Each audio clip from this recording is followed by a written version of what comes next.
This is Jocko podcast number 484 with Echo Charles and me, Jocko Willink. Good evening, Echo. Good evening. All day, murderous bursts of machine gun fire hammered our position, shattering windows and impacting interior walls, each round with the violence and kinetic energy of a sledgehammer wielded at full force. Some of the incoming rounds were armor-piercing and punched through the thick concrete of the low wall surrounding the rooftop. All of our element of SEALs, EOD bomb technicians, and Iraqi soldiers could do under such accurate enemy fire was hit the deck and try not to get our heads shot off.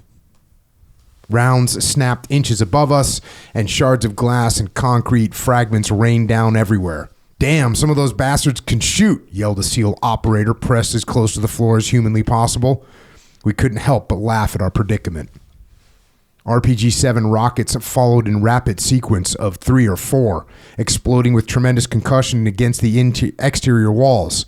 Hunkered down inside the building, we were separated from the bone-jarring explosion and deadly shrapnel by a foot or so of concrete. One errant RPG rocket missed its mark and sailed high over the building, trailing across the hazy, cloudless Iraqi summer sky like a bottle rocket on an American 4th of July. But if just one of those rockets impacted a window, it meant red-hot fragments of jagged metal ripping through just about every man in the room. Despite the onslaught, we held our position in the large 4-story apartment building. When the fury of the attack subsided, our SEAL snipers returned fire with devastating effect.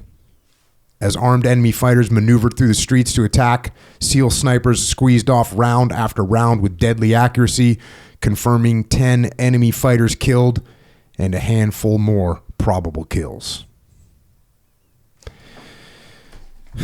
And that right there is an excerpt from a book called Extreme Ownership, which was written by Leif Babin and me. And that section, which was written by Leif, displays and shows and talks about not only the level of violence delivered by the enemy, which was significant, but also the effectiveness of our SEAL snipers. And on that particular operation, it wasn't just SEALs from Task Unit Bruiser. We had some help on that one.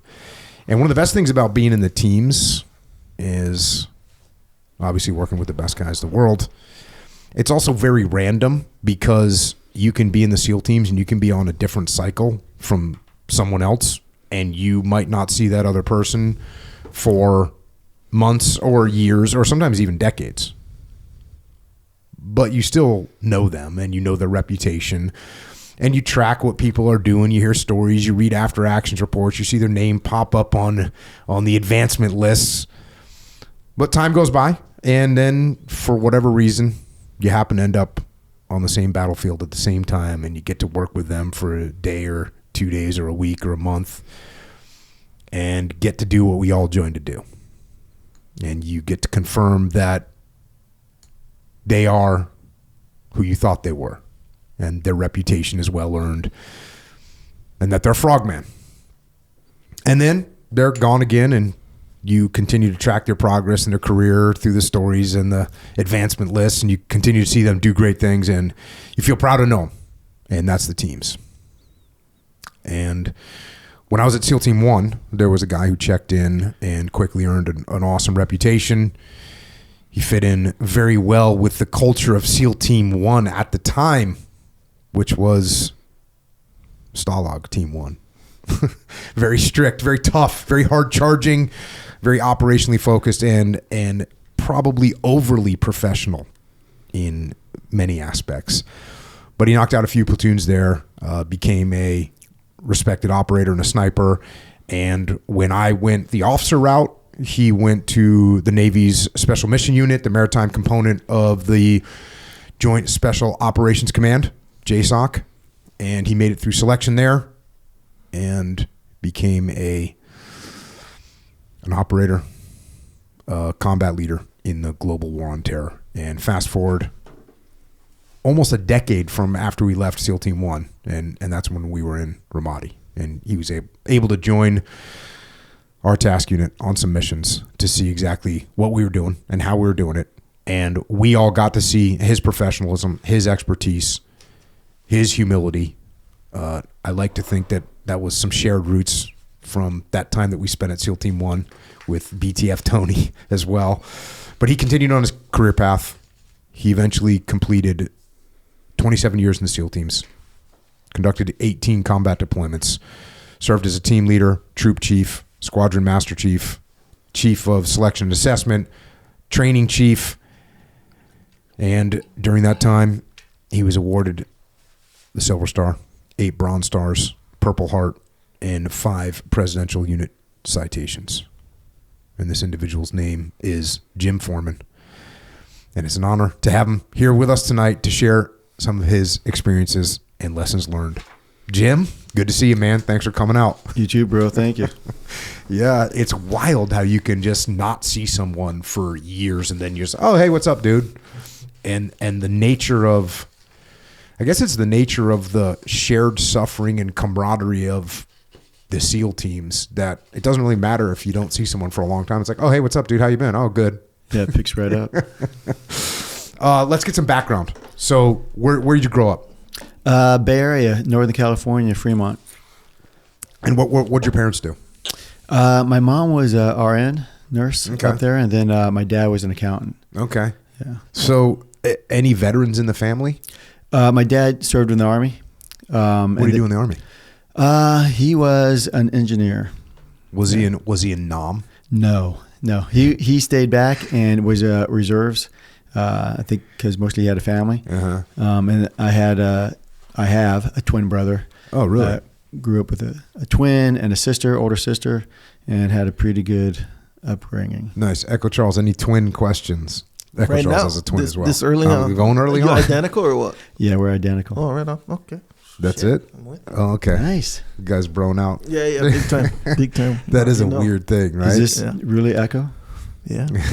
Oh, yeah. No, I'm the echo of him. He was born second.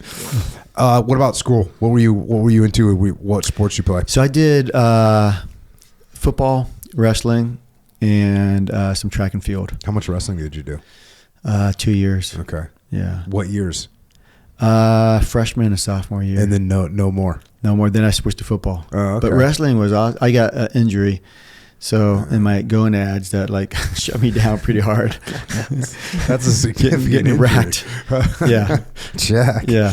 How about what was your grades like? Were you like studying? Did you care? I was bored. I think I got bad grades because I was bored, you know. So I had to do some summer school and things like that. And Oh wait, that's a little beyond some bad grades. If you had to go to Yeah. summer school, isn't that Yeah, like a serious shortfall that you got to go make something up? yeah, it was. Were you getting in trouble or anything? Not really. Just I think I was just bored. I had like history is a big thing for me. I love history, and my history teacher was even in college was, just dates and laws, dates and times and things like that. It was not about like when I learned about the Alamo in junior college. It was like, okay, on this day, 1836, a bunch of Americans made a fight and they got wiped out and blah blah blah. I was like, what? Yeah. So I had to read books on my own to find things out. So I a lot of teachers. There are some good teachers, but I wish they would like elaborate a little bit more, make it more interesting, even in like math. They should do. It is amazing what a good teacher can do. And Yeah. I think podcasts. There's some podcasts out there that people do such a good job of telling history. It's like it's a game changer. And people always say, "I wish you were my teacher in high school." Yeah. So when you were in high school, did you have like a life plan of any kind? When I was in high school, I started to see, like, I love football and wrestling. I started to look at the military stuff, and I was like, yeah, I'd like to be part, because you would see some movies. That was like in the 80s, right? And I'd go like, yeah, I think I want to be a part of a small team. I didn't know anything about the SEALs. That highly skilled, we all have the same skill level, same mindset. So when I was a junior, I started to look at the Marine Corps. And when I went to college for a couple of years and didn't do too well, and so I actually joined the Marine Corps. Okay. And then in the delayed entry, we're playing football, and then I racked my leg pretty bad and tore my ACL. Ooh. So I had a year out. Did you get surgery? Yeah. Okay. Yeah, I got my mom, since she was a nurse, she knew some good doctors. Oh, nice. And she hooked me up big time, like with a sports. Did you get a cadaver replacement, or did they move your patella? No, they just moved. They actually the patella stretched tendon. my tendon and put a screw in the side of my knee. Yeah. So it was like my knee was like that for a long time. He had to stretch it back out. But you were going to go in the Marine Corps. What were you going to do in the Marine Corps? I just wanted to do just be like infantry. I just wanted to go like. Actually, in those days, I don't think you could pick your MOS at all. Yeah, like in probably the old not. days, when I was looking, you could just join the Marines. Yeah. And you were just going to be whatever they told you were going to be. Yeah. And that's the way it was. So you were probably just going to be a Marine. Yeah. There's anything wrong with being a Marine, but No, you but could have been there's a lot of different jobs in the Marine Corps. Yeah. Yeah, So- that's right. So you get hurt for a year. I was out for a year. Then so my brother, unlike me, was getting good grades. And so I go, okay, I'm not doing too good in school. I'm going to kind of see what he's doing for school. And he was taking like, interesting things like history, geography, anthropology.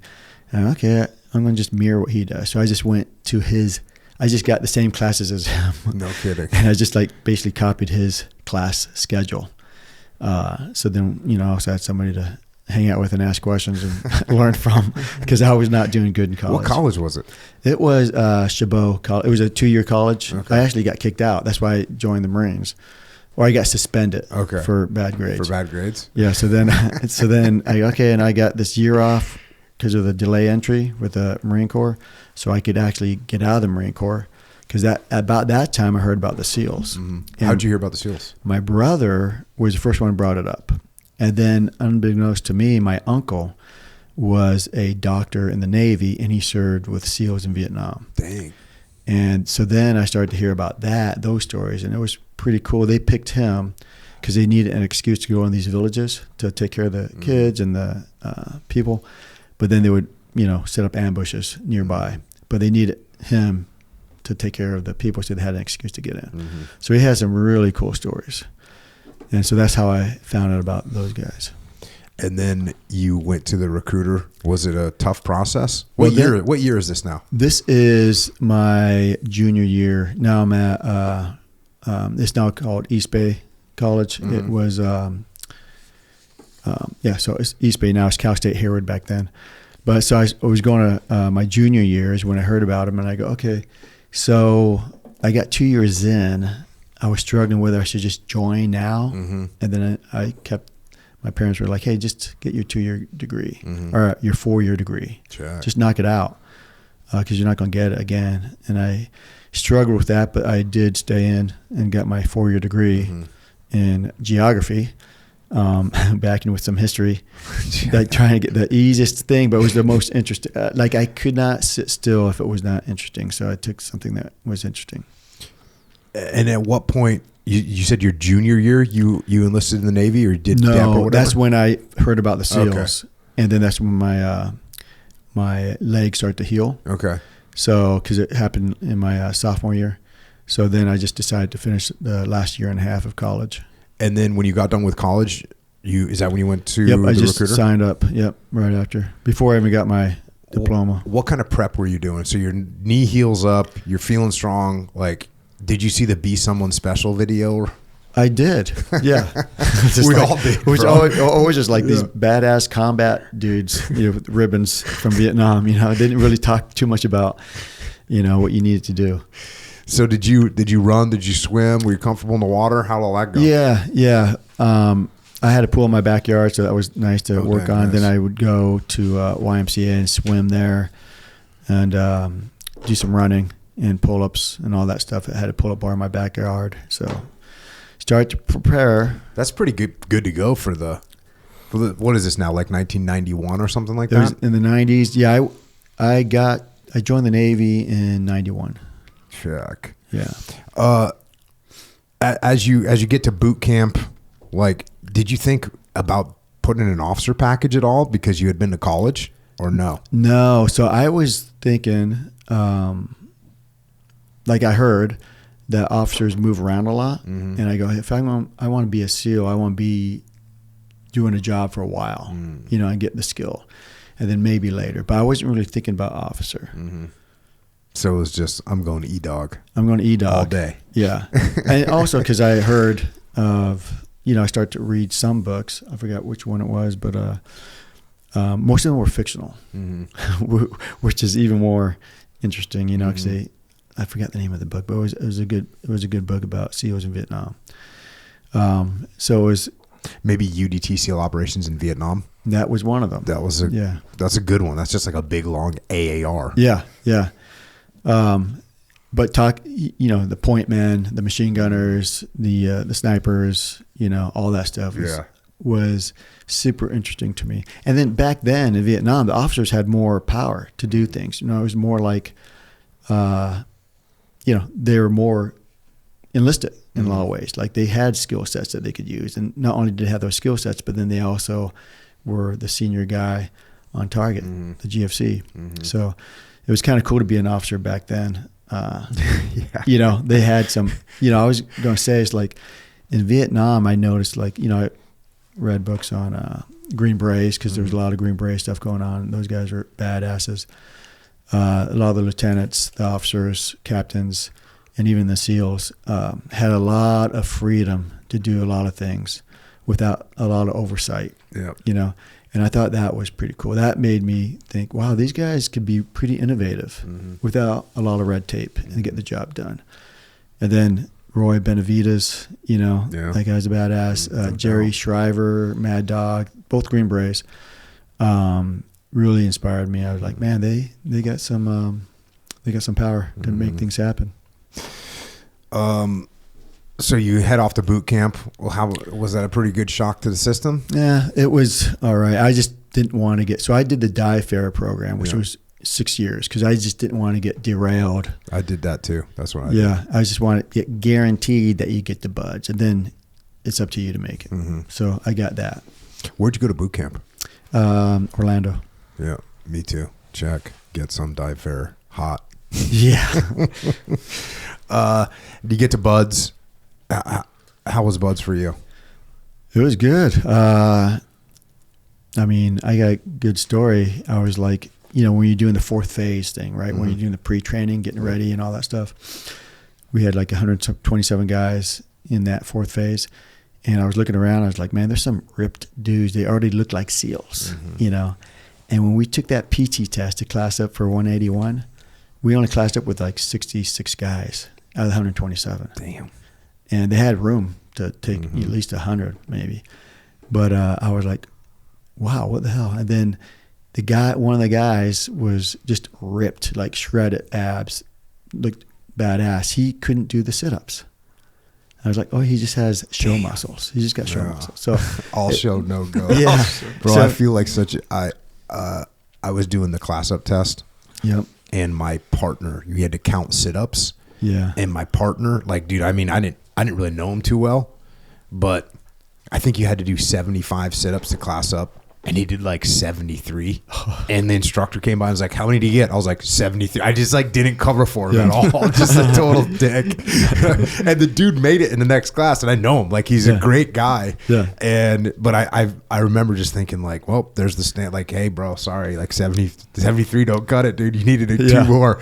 And I don't know if he's still mad at me about that, but if he is, I think it's somewhat justified. Echo, do you think that's somewhat justified? Or do you think he should have got his extra two? Well, both, but depends who you. That's a very politically correct answer. It's true though. Over there. It's true. Both true at the same time. But you had to do a PT test to class up. You did fine. Yeah. We roll into first phase. First phase, good to go. Hell Week starts November 7th. So that was Sunday. And, we're all nervous and stuff like that. We had, I forget how many guys we had by then, like maybe 45 or something. And it was December 7th, so it was like cold.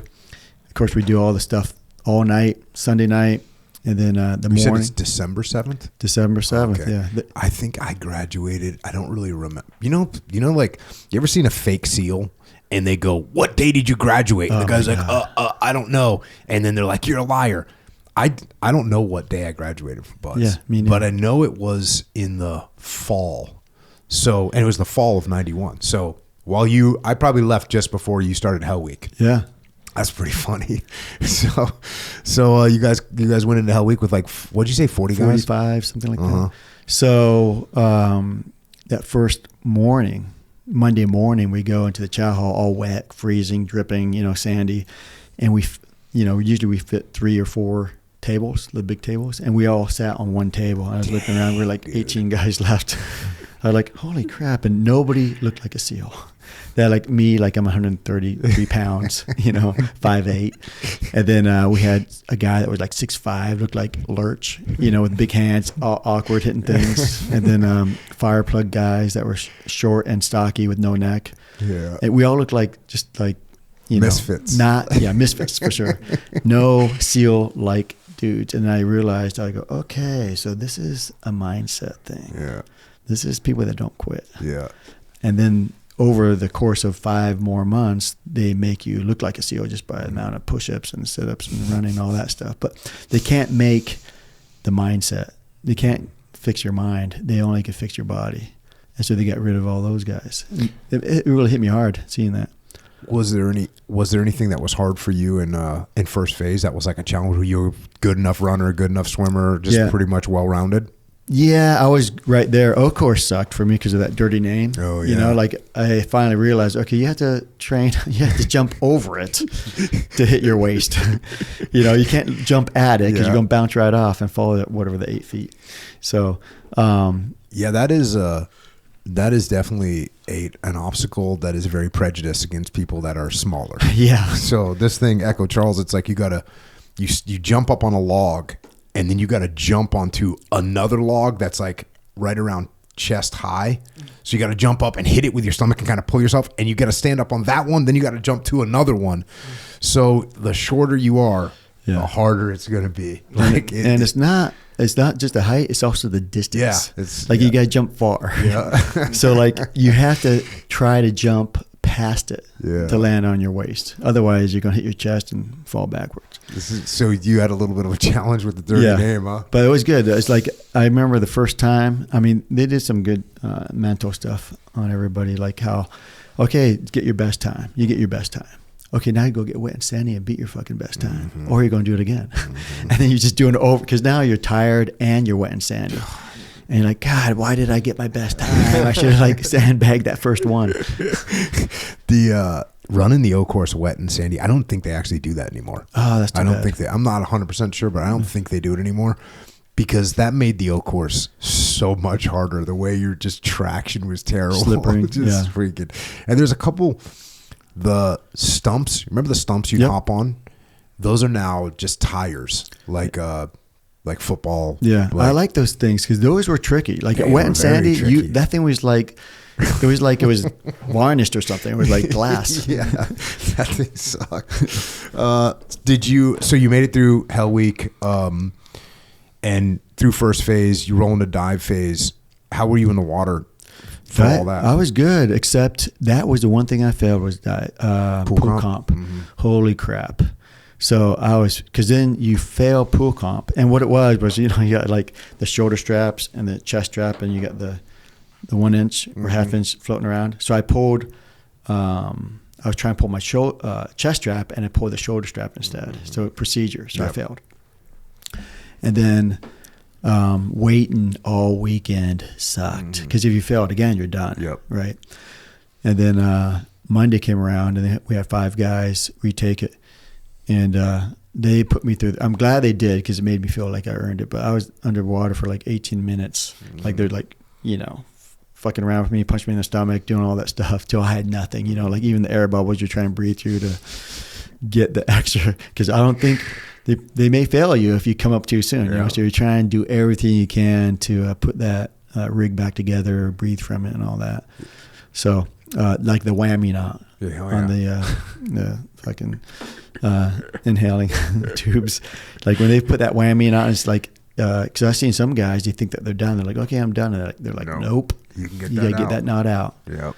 Which is badass training, right? With no mask, So, yeah, I came up with black, rubber marks on my face from the strip running around my head. So that was cool that I passed. I'm glad that they gave me a tough one, because the other 4 guys didn't pass. Oh. So that was good for me. How many? So there was like 18 guys in your dive class, in your second phase class? We got a couple. Or you got some rollbacks? We got some rollbacks. So when we graduated, we had 16. I think, from Hell Week. And then we got some rollbacks from the previous class when they got done with Hell Week. And then we moved on. Yeah, I think that regulator, that Aqualung Aquamaster regulator, the 2-hose regulator, there's no one that uses, there's no reason to use that anymore. Although I do think there's like someone in cold water, possibly, but that thing is just archaic. Yeah. And I think the main reason why they keep it around is literally for pool comp. Yeah. For doing the hard shit. And the other, like the Army or the Air Force or the regular Navy, no one uses that freaking evil freaking regulator that could get tied in knots on your back, dude. Yeah. It's freaking chaotic. Well, not only were you had to wait for them to get done with tying the knot, and you're holding your breath. Yep. So it wasn't just And like you're breathing through your regulator around as they're freaking. Yeah, and they're fucking you around. They're spinning you up on your head. They're taking your rig. They're trying to rip your rig off you and take it to the surface. You're like, wait. It was brutal, but it was badass. When you think about it. Was it? I was trying to remember this. Was it because I remember I failed on Friday, and then the weekend, it was like the worst, longest weekend, and me and my swim buddy, we both failed. And we got in I don't know how we did this. We got in the dip tank in second phase, and we had like the full setup. We had the regulators, we had charged bottles and everything, and we pool comped each other in like whatever the depth of the dip tank. But we did it for like 8 hours, just murdering each other. And you could pool comp the other guy while you were standing outside the dip tank. So I was like totally dry out of the water, and I'm just like wrecking my buddy. But we trashed each other and did it over and over again. And then on Friday, on Monday morning, we both passed. But was it just one chance on Friday, one chance on Monday, and then it probably was 2 chances, but I only remember one. Mm-hmm. I only remember pulling that shoulder strap, but I probably messed up somewhere else. Yeah, because one would be kind of. I think it was 2 chances. I don't remember what the first thing was, but it's probably procedure 2. Check. You get through it.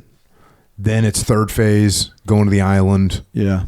Are you now super stoked? Because you end up being a sniper. Was that always sort of a goal of yours?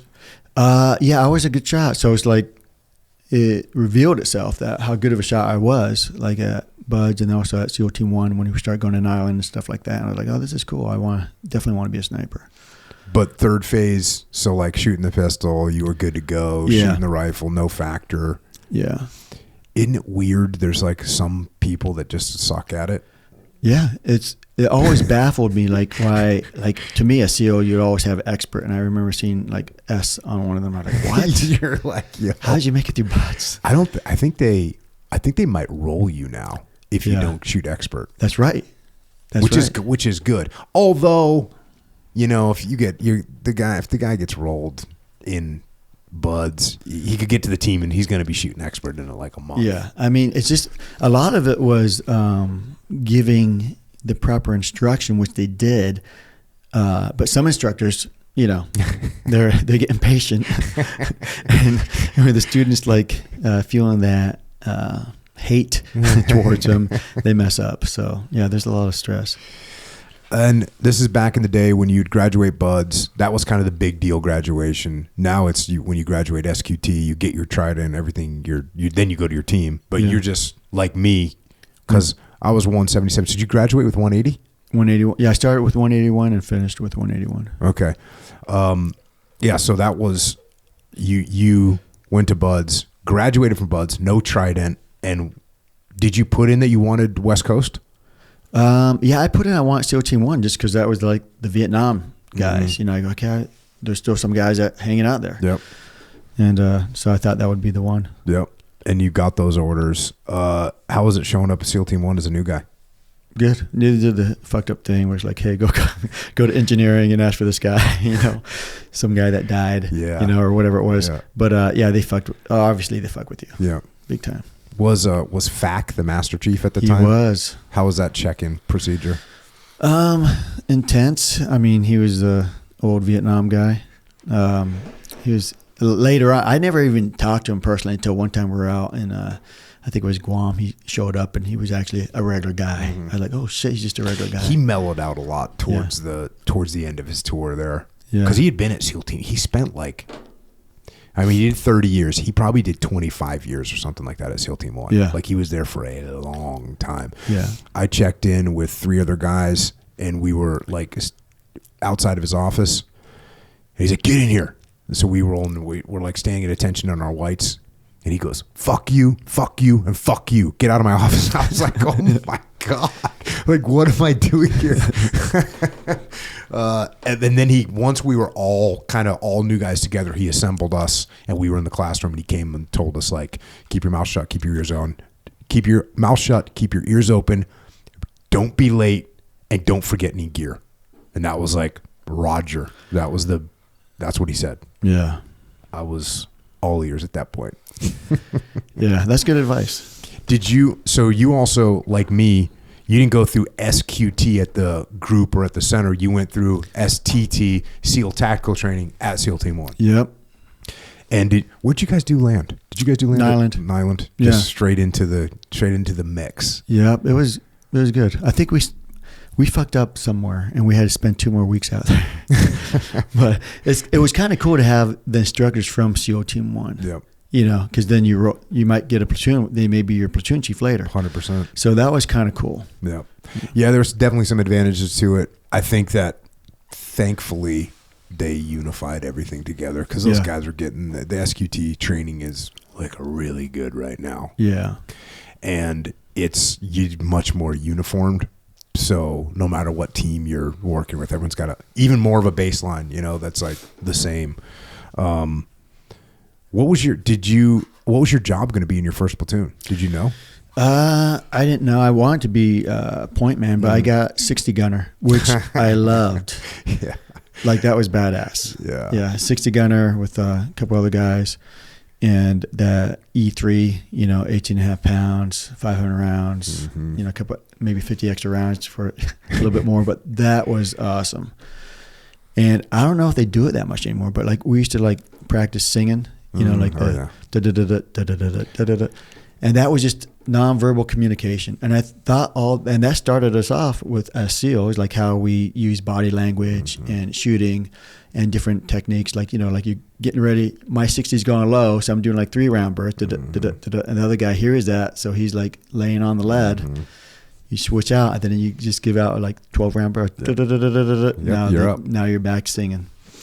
Yeah, no, they definitely hammer that course, because at least when I was running TRADET, like, it was still the 60 gunners, or it became Mark 48 gunners. Yeah. They had, 4 days where it was just them and their pig, and it was awesome. Like, you see those machine gunners at the end of that, even like a new guy machine gunner after 4 days of that machine gun course, and the machine gun course is just freaking awesome. Yeah.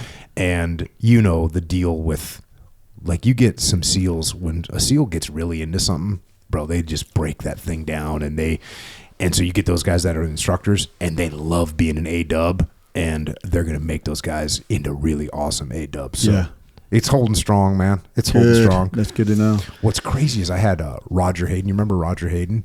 I don't know. So Roger Hayden was a old Vietnam guy, but he, like, some of the stuff that they started, like, he started, like, walking the point man course with the trip wires and the targets popping up. He started that, like, him and another guy.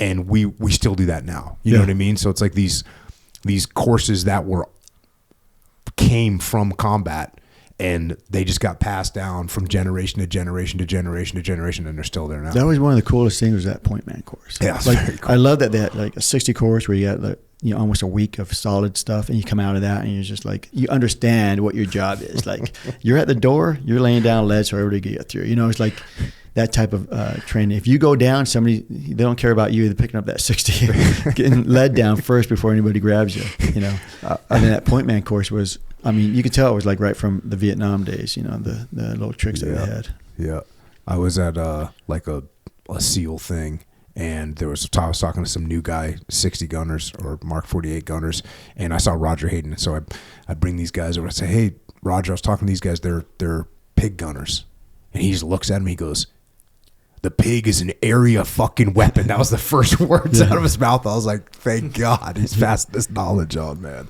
The best. All right, so now you roll into your first platoon. Yeah, probably. And you're a pig gunner. Yep, pig gunner. how's the this is the 90s where it's hard to explain to the younger guys, the GWOT guys, how for us, at least for me, it was always like, let's hope we can get one mission. Like, let's hope we can get a mission where we get to lock and load our weapons for real and go do anything. That was kind of what we would hope for. Yeah. We all did that. Like, we're in Guam or something. Or no, we were in someplace, Indonesia, and something happened. Something small. And I went up to my OIC, go, hey, can't you just tell the congressman, like, we're here already? Like, you just want to get into everything. Yeah, I remember in my first platoon, we were in Guam, but we went to Thailand, and there was like some kind of a UN thing was going on. Yeah. There was a UN helicopter. We like took a picture with the UN helicopter and like thought it was super cool that the UN troops and we were there.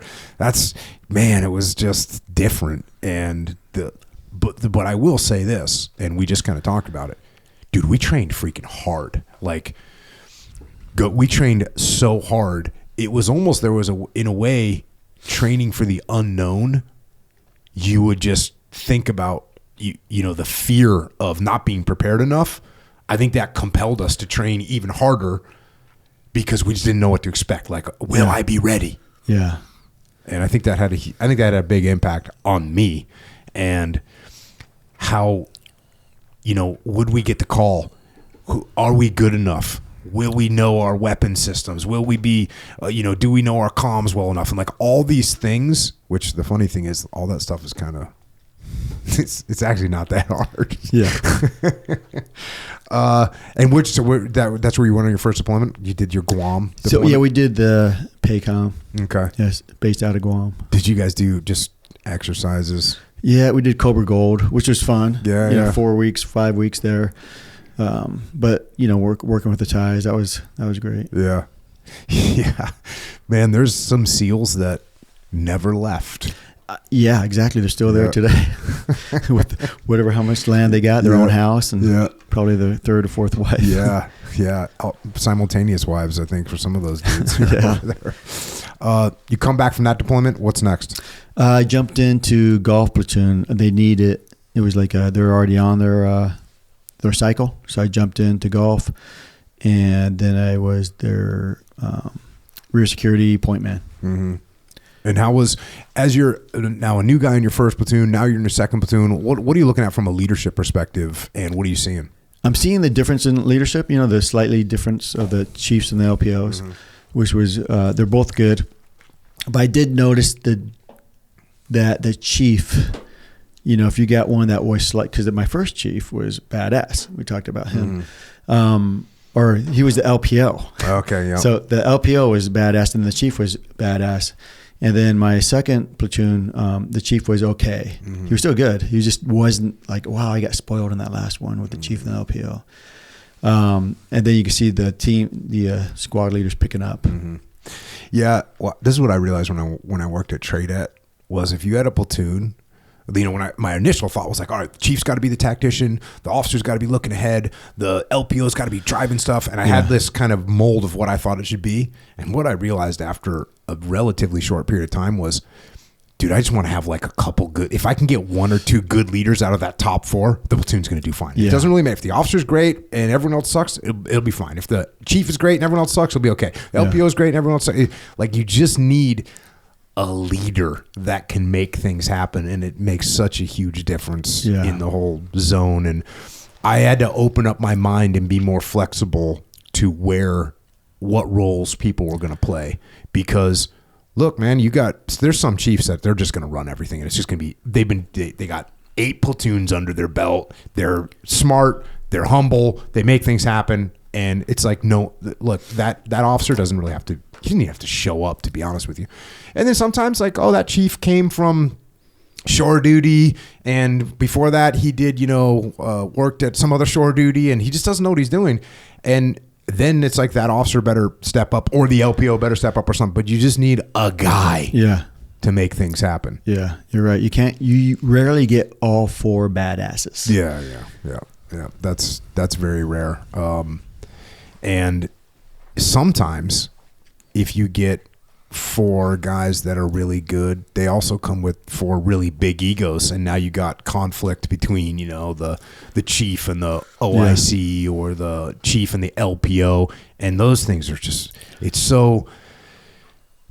such a bummer to watch. You know, it's such a bummer to watch a platoon eat itself. Morale drops. Oh yeah, it's a disaster. When did you go to sniper school? After that deployment? And so I got to SEAL Team 1 in 92. I went to sniper school in 95. Okay. So was this after your second platoon then? Yes. I think it was, yeah. Or it was at the end of my second platoon, yeah. And where'd you go on that deployment? Same place. Yes. So we just did different things. Like I think we went to India, which was awesome. So we still did PACOM. We just hit different areas: Indonesia, Malaysia, Hong Kong, different areas. Did you start feeling like you knew how to do your job pretty well? Yeah, I got better. Like I was also the intel rep back then, you know.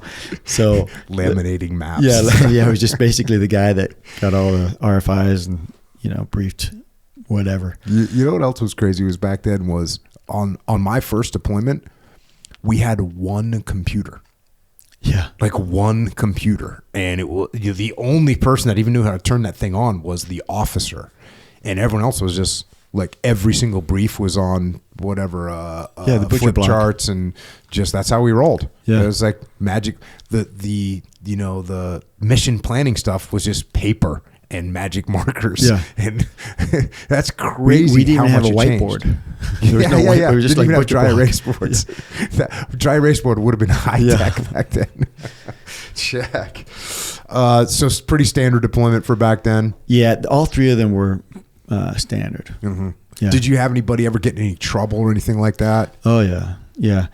We got in trouble. I think it was my 3rd platoon. Did you make it to point man in your 3rd platoon? Yeah. There you go. That was awesome. But here's the thing: it's like, because I was the 60 gunner, like you realize the importance of it. That's why it's good to have different jobs. Yeah. Right. So as a point man, I remember at Nyland, you know, we're doing IADs, immediate action drills, and live fire, and they put our 60 guy down. And then I was able to go, okay, I get Cool. to 60 and start laying lead, you know. Yeah. And so, you know, a lot of guys, everybody could shoot a 60, but like to shoot it like proficiently because you have the experience and all that stuff, that was awesome to still have it, you know. Oh, yeah. And also later in my career to understand supporting assets, you know, because I remember a couple of times in my career later on, guys were just all like 18, 20 guys show up, all was just like 22s, you know, like the M4s. Nobody has a heavy weapon. Nobody has 40 mic. You know, like, man, this is not good. We want to have a variety of weapons. And we honestly want to have as many belt feds as we possibly can. Absolutely. Because that's how we're doing this. That's what keeps the freaking enemy's heads down.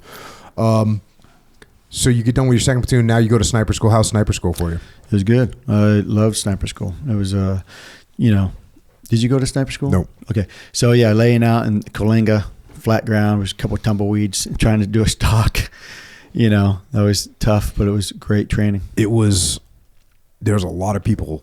There's a pretty big attrition rate at sniper school of guys that would go and wouldn't make it through. It was freaking. I didn't go to it, but like I knew really good guys that would come back and be like, "Yo, that sucked." Yeah. And some guys would be like, "Oh yeah, I graduated, but barely." you know? And like you said, it was especially the stalking piece, which is, you know, you got a guy that's a sniper instructor that's sitting on an elevated piece of position, and you have to crawl to him in a certain amount of time, to a close enough distance, and take a shot with the blanks. Yeah. And have that guy who's on binos.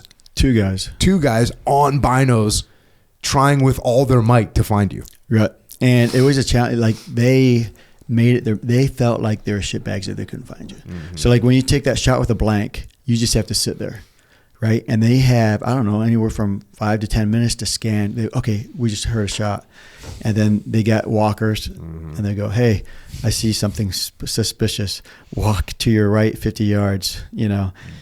2 feet up, a little bit to the right, sniper at your feet. And then if they're wrong, you're like, nope, that's just like a Coke can or something like that. And like, fuck. And then they'll keep doing it, you know. And sometimes they're like trying to like wait till they get one, but they try not to do that where there's just like saturated area. But what's the closest you ever had them call sniper at the feet to where you were actually laying? Oh, they got me once. My final one. Ooh. And that was for Honor Man. Oh. And this is a good story. I know the guy. So one of the guys was failing, right? And he had to get like a 10. And so a 10 is like, so yeah, you do your blank shot and they can't find you, right? And then they give you a live round, and then they put a target where they're sitting and they move off, and you take that shot, and you can't just hit the target. If you just get the side, that's like a 7 or something. You have to get like within that kill shot thing. And if you get that, and then they come back and they look for you again. God. And if they can't find you, then you get a 10. So I was rocking I was very patient, doing the right things. My favorite thing to do was like cut a hole through a bush or a tree, cut a small hole through a tree, and then get behind it 20 feet and then shoot through that hole. Because then they're looking for you in the tree, right? But you're like 20 feet behind, or have multiple bushes, and they're like looking for you behind each bush, but you're like way back there. So that was cool, and that was my favorite thing to do, is like shoot from distance through a hole in a bush or a tree. And in this situation, I'm like, okay, man, I'm gonna crush Honor Man, and then he was actually my shooting partner, and I did that scene. This is an island now, and now so I have a tree. I'm like laying on my back, cutting a hole through those tumbleweeds. It was like about 4 foot long tumbleweed, and I click, click, click, come back, click, click, and they also look at your bullet path. It has to be legit. Yeah, even if you hit the target, they want to make sure that you're not hitting any twigs. The guy that's land grading the walker will look at your bullet path and your position and all that. So I had this perfect shot. I'm like, all right. And all of a sudden, my shooting partner, who was like 6'3", shows up right next to me, like ran, like across a pool table with 2 bushes, like runs and gets right next to him. I'm like, what the fuck? And he's like, Jimmy, I have to get, I knew he had to get a 10, right? But I go, hey, man, I'm also going for Honor Man. And so he gets right next to me. He's like, fuck. And all of a sudden, I hear the comms. They're like, holy shit, run 20 feet to the right, run. You saw him run over to that bush. And so they stand right behind both of us, right? And I didn't know what he had done. So I'm just like concentrating on my thing. And they go, sniper at your feet. Or no, they didn't even ask that. They go, who did that? Right? And I looked at my buddy, and he looked at me, and I go, I did it. Oh, like dude. that. You took one for the team. And then they go, fucking Foreman, get the fuck out of it. That was the biggest bullshit thing I ever seen. I'm like, what? And so I'm walking away. I go, hey, bro, you got a perfect shot through that bush. I already cut the hole. I'm like, oh, I was so pissed, and you got a 10. But he made it. You know? That's good. But like I was like, it was one of those things. I was like, what? I didn't know you did that. I didn't know you ran 50 yards on a pool table. And how was that deployment? Your third deployment? That was a good one. That's the one we went to India, and we were training with those Indians. They're their SEAL version. That was good. We did a lot of maritime stuff, and that's when I started getting into the teaching stuff, teaching the 60, doing the 50 cal sniper stuff, and I could see that, okay, I like this stuff, teaching stuff. And then we had the skill to back it, the capabilities to back it. So that was cool to see. And you come back from that deployment, did you go into training cell at Team 1? I did. Yeah, I went to training cell for a little bit, and then I became a sniper instructor and did that. Okay. That was in 97. Now, would you do that sniper instructor like TAD? You just like they'd group you guys together? Like 4 months. They just said, hey, we got a sniper course going on. You're in training cell. You're a sniper. They want you. Yeah. Like I remember you being in training cell, but I don't remember you being like I taught, kind of did everything because I was like, didn't care about anything else. So I was like, oh, we'll teach CQC. We'll go teach freaking diving. But you were out there. The one thing I didn't teach because I wasn't a sniper is I never went to teach any sniper courses, obviously. Yeah. It was short. I was a short time in training cell because then I left for the next unit. And right, then in 97. so you head out to the next unit. You get out there. Selection's another very difficult challenge. It was good. It was kind of like Buds, but just more advanced. You know, it was just like big boy stuff, and they knew what they're doing, so they had certain ways. It was like the basics. And I won't get too much into it, but it's just like if you didn't know the basics, like they broke like for CQC, if like most of the guys that failed were RSOs because they already had a way of doing things. So you had to like forget all that stuff. So my advantage was like I didn't really know a whole lot, you know. So I just listened to them and like did the walking thing, walking. And then 2 weeks later, things are speeding up, you know. So, and then next thing you know, you're running. And if you didn't have the basics, how they wanted it, and then it was over. And the good thing is, so out there at this time, there was actually work to be done, like over in Bosnia. Yeah. And did you get on some of those operations? I got on 2 deployments over there, which was good. It was basically PIFWIC stuff. Yeah, for the first one. Personnel indicted for war crimes. Yeah. So these are people that are doing war crimes over there in that war zone. And once the war kind of ended, they had to go back and capture all these war criminals. Right. And then so you did 2 of those deployments. What was the op tempo like?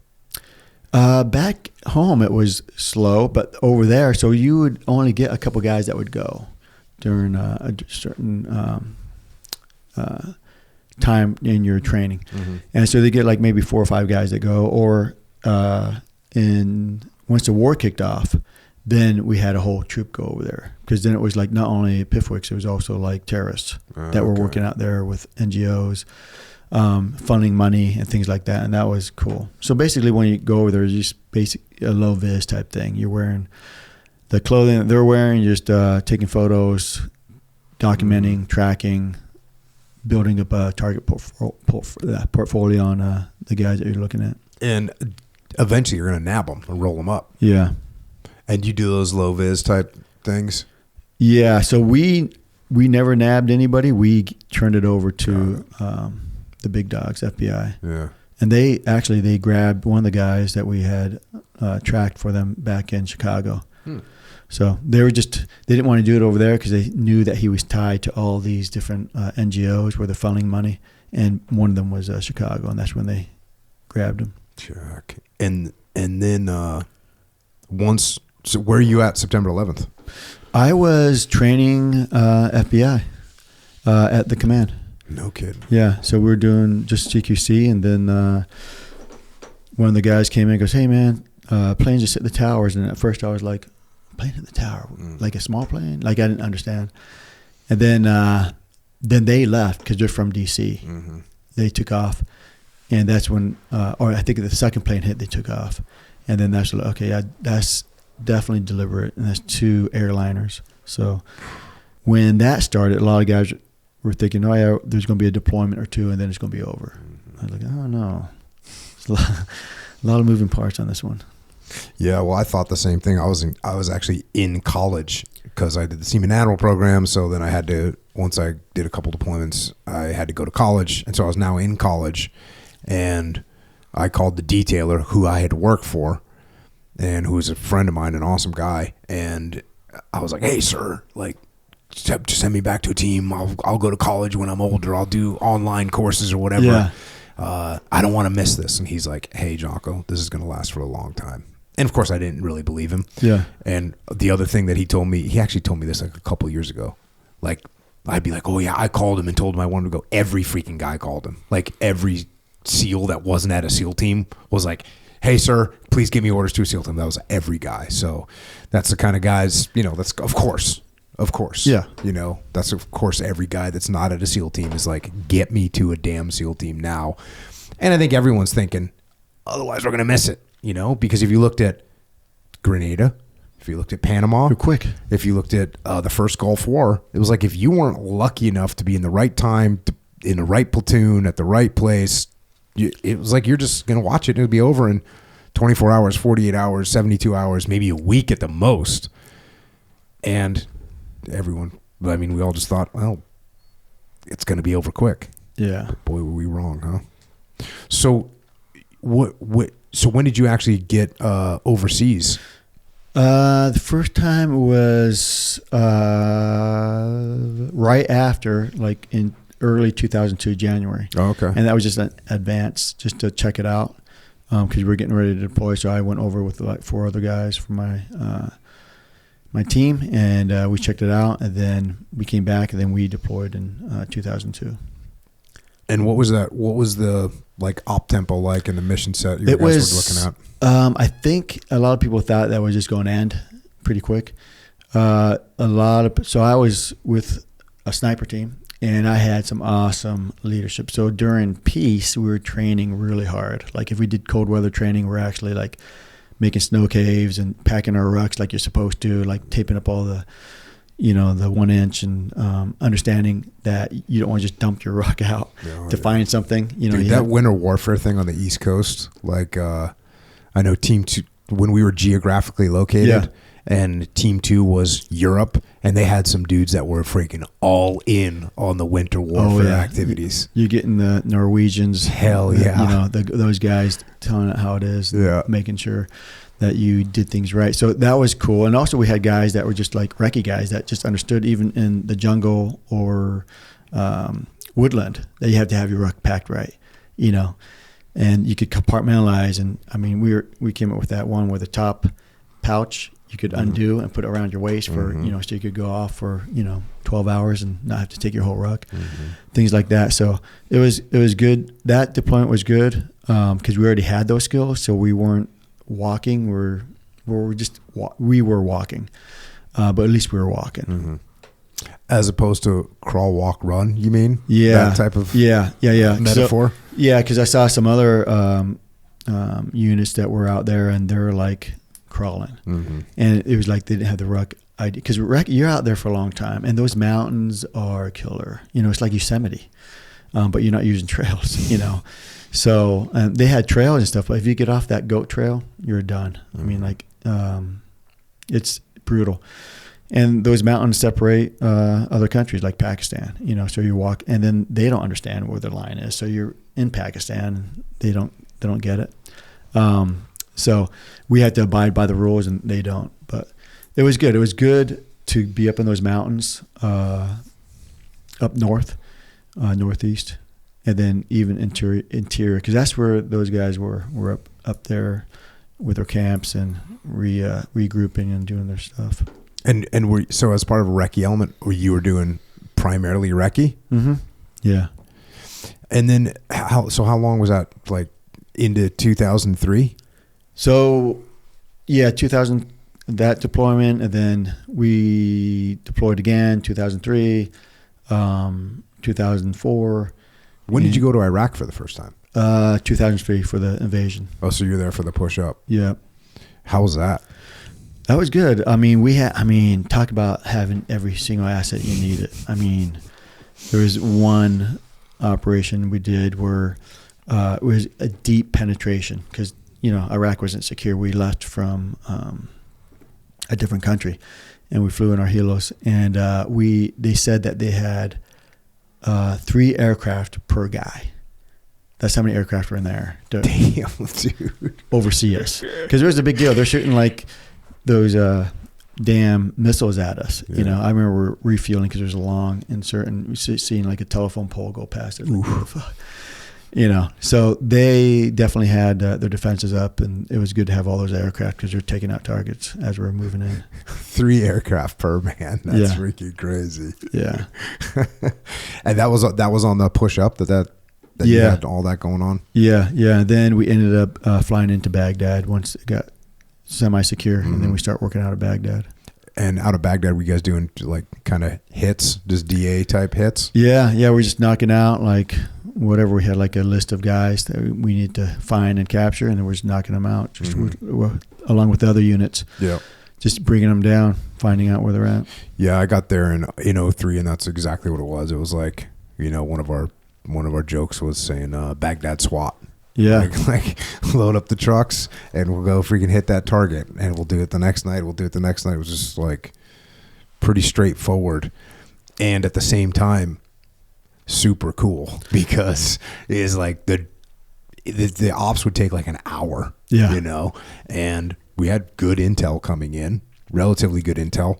And so we didn't hit a lot of dry holes. Like most of the time we'd kind of get who we were going after. So it was like, you know, pretty good percentage of success. There was a plethora of targets. Yeah. And the enemy they weren't like organized, you know, they were still doing kind of dumb things that would, in an environment like that, if they're not adapting, they're just getting rolled up. And so you're getting rid of the easy targets basically. Yeah. Here's something for you. Cause I thought my opinion was they made a huge mistake. So when we took over that country, they had a standing army. Oh yeah. And they took the generals and the top leadership and they put them in jail or whatever they did with them.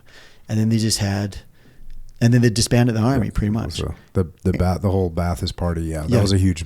Yeah. And it's like, mistake. hey, you had a standing army, just like, you know, get them on your side, pay them. Cause now they had no jobs, no nothing. And then it's like, fuck these Americans.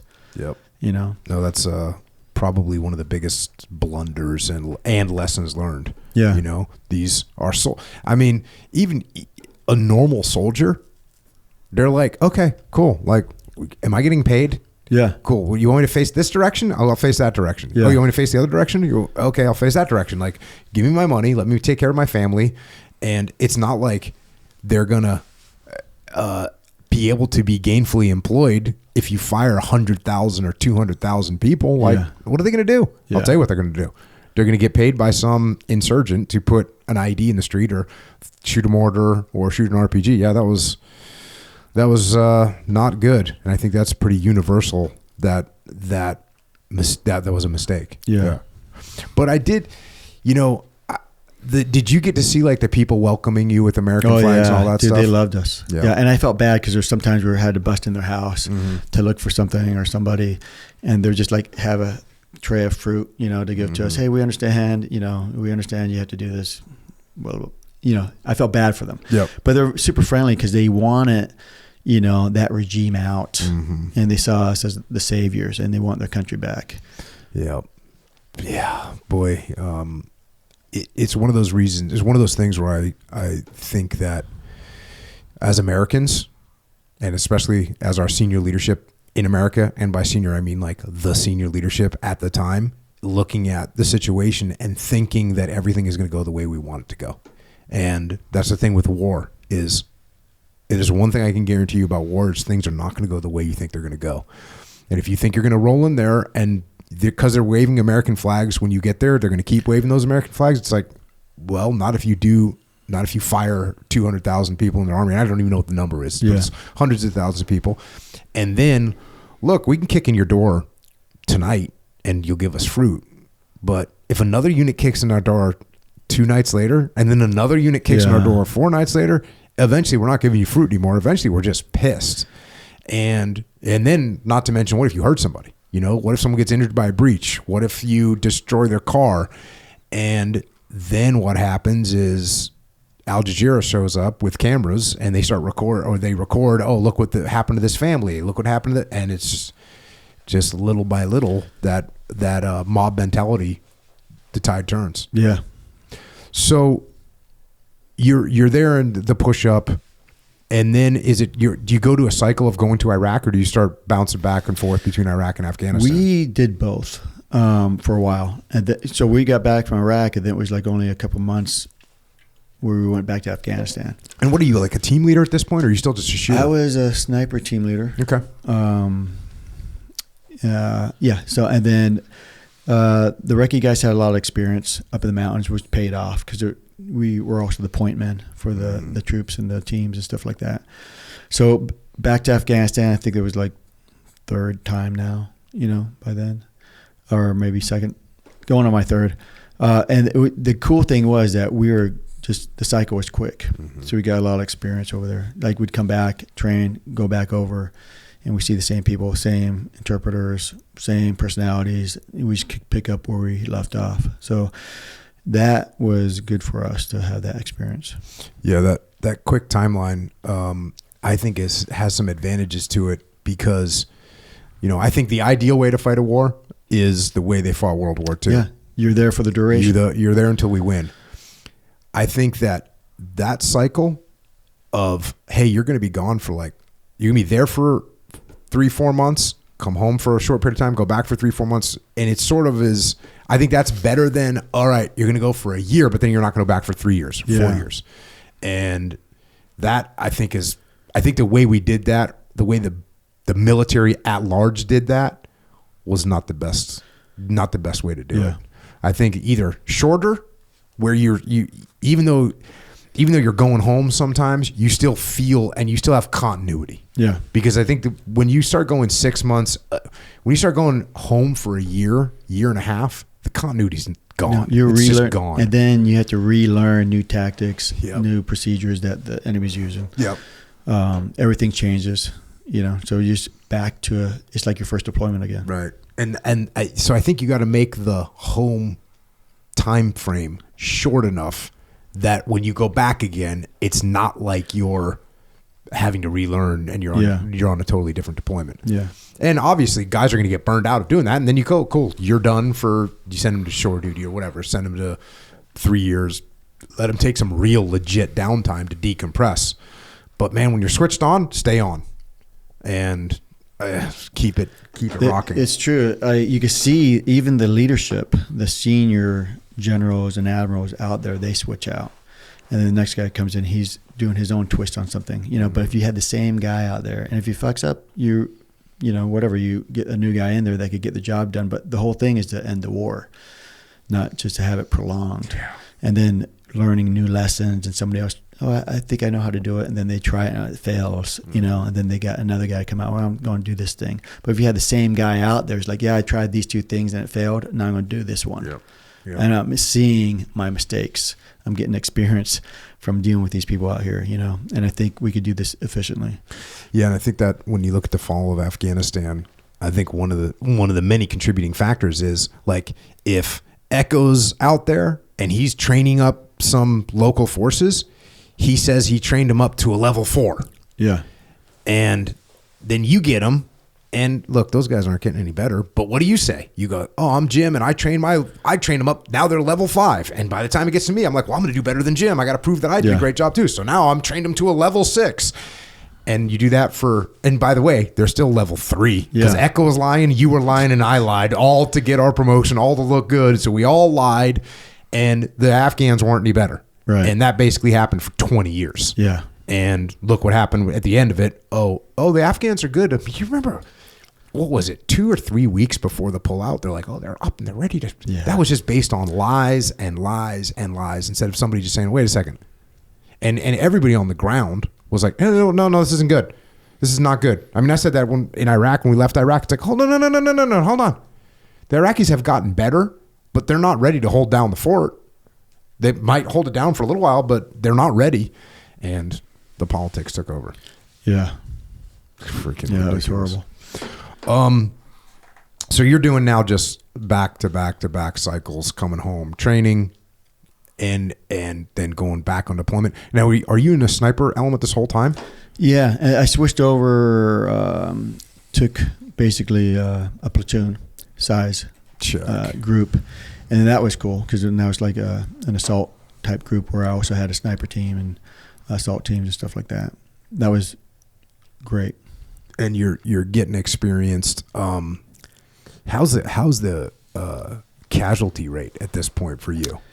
I would say there was mostly wounds, and I say that mostly wounds because we did have some deaths, but like at the same time, we were quick to learn from, the feedback was good. Mm-hmm. And that's one thing I didn't like about like when I was, in the SEAL team, just like finding out what happened, getting the AARs, from like team 3 or team 2, mm-hmm. It was hard to get, yes.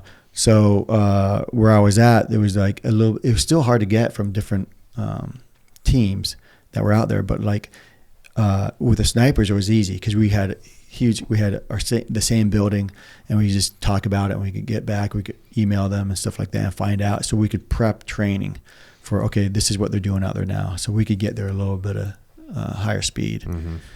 But yeah, so there were some casualties, and then I won't get into too much, but like, yeah, we took some heavies in Iraq, Mm-hmm. and then, but you know, we were going after some heavy hitters too.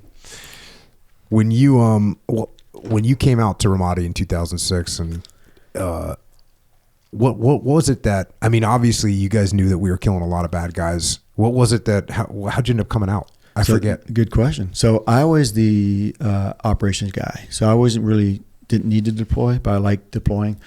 So I knew your platoon chief, Tony. Big Tony. Yeah.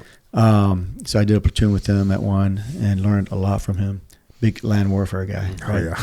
So, and I love the Nylander. Yeah.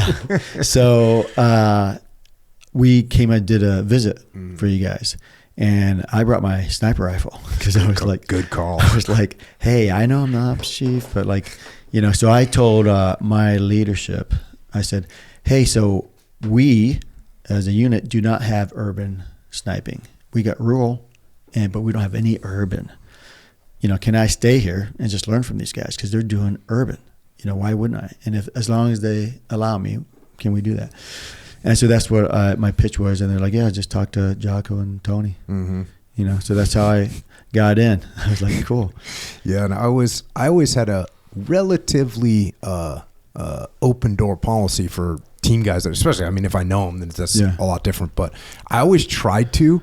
In Ramadi, it wasn't quite as much. In Baghdad, when I was in Baghdad, it was like if you showed up and you were a SEAL, we'd get you on, you know, we'd get you doing external security or something like that. I did have that bite me in the ass one time where we took out a guy and he ended up like opening, he was trying to shoot out a light, but he didn't tell anyone. So we're like taking down a target and all of a sudden there's shots fired and he didn't tell anyone that he was going to shoot. And then when, you know, we're all going, hey, who's shooting? Didn't say anything. It wasn't until afterwards in the debrief, it's like, hey, because we're now, you know, we're spinning up. We got the AC-130. We're trying to figure out what the hell's going on. Yeah. And it was this dude trying to shoot out a light. So we tightened up our policies after that and like, okay, here's the rules. Got to do a walkthrough. Got to get with the chief. Like all that stuff. Yeah. But Ramadi, we were tighter because it was just way more dangerous to do it. But you know, coming from your command and just knowing me and Tony, it was like, oh, go get some. Yeah. That was good. It was a good experience for me. Did you, like, was it surprising to you how target rich that environment was? A little bit. I think I knew it was target rich, but it was cool that you guys put yourself right in the center of, or on that corner, like where you guys drove out and hung out. That was cool to be there, you know, that platoon. And then you could just walk out the door, you know, patrol down the street or go at night and take a building, you know. And it was good to see like old map studies of finding, okay, which building's the highest in this town, you know, and where can we get to and what are we actually trying to do? If we take this building, can we even see the other building that we were trying to observe or the structure? So I like that. That was cool to see like the old school planning, not just walking out there and just taking a building. Oh yeah. Well, you know, Tony was totally fired up for that, you know, like let's get out the map. And then Chris Kyle obviously was like full on committed to where can we position ourselves where we're going to have the most impact and kill the most enemy. And what was interesting, I had the brigade commander on here, General McFarland, and he would like the same, you know, here his brigade is, they're killing all these enemy fighters. And like the MEF is going, hey, how are you killing all these people? General McFarland's like, come out here. Yeah. Come and see. And that was my answer at the same time. Every time people were like, how are you killing so many people? It's like, come on out. Come and have a look. You got to stick your neck out a little bit. You got to be in there. Yeah. My regret was that I brought my 300 Win Mag. You wanted that SR. No, I wanted my 5.56. Oh, okay. And only because like I had the round that could drop people, but like the kickback. So the 300 Win Mag, when I shot, like it took so long to get my scope back on the target, like I would miss the second one. Yeah. But like the 5.56, it could be like tink, you know. So that was my only regret, but it was good experience. I was just rocking with Well, like you said, that's a good lesson learned for like, oh, if you're in an urban environment, there's going to be more targets. It's going to be, you're going to need to take quicker shots. Yeah. I mean, of course, the 300 Win Mag, you got the distance, which, Kyle definitely shown on that one. For me, I think my shots were only like 80 to 120. I think I had a 220-yard shot, but they're pretty close. Mm-hmm. Yeah. I was talking to Leif, that you were coming on, and he was like, "Oh yeah," he's like, he was telling me about that chapter that I read in the opening of this. He's like, I think Jim got 4 of those. Yeah, he was all fired up.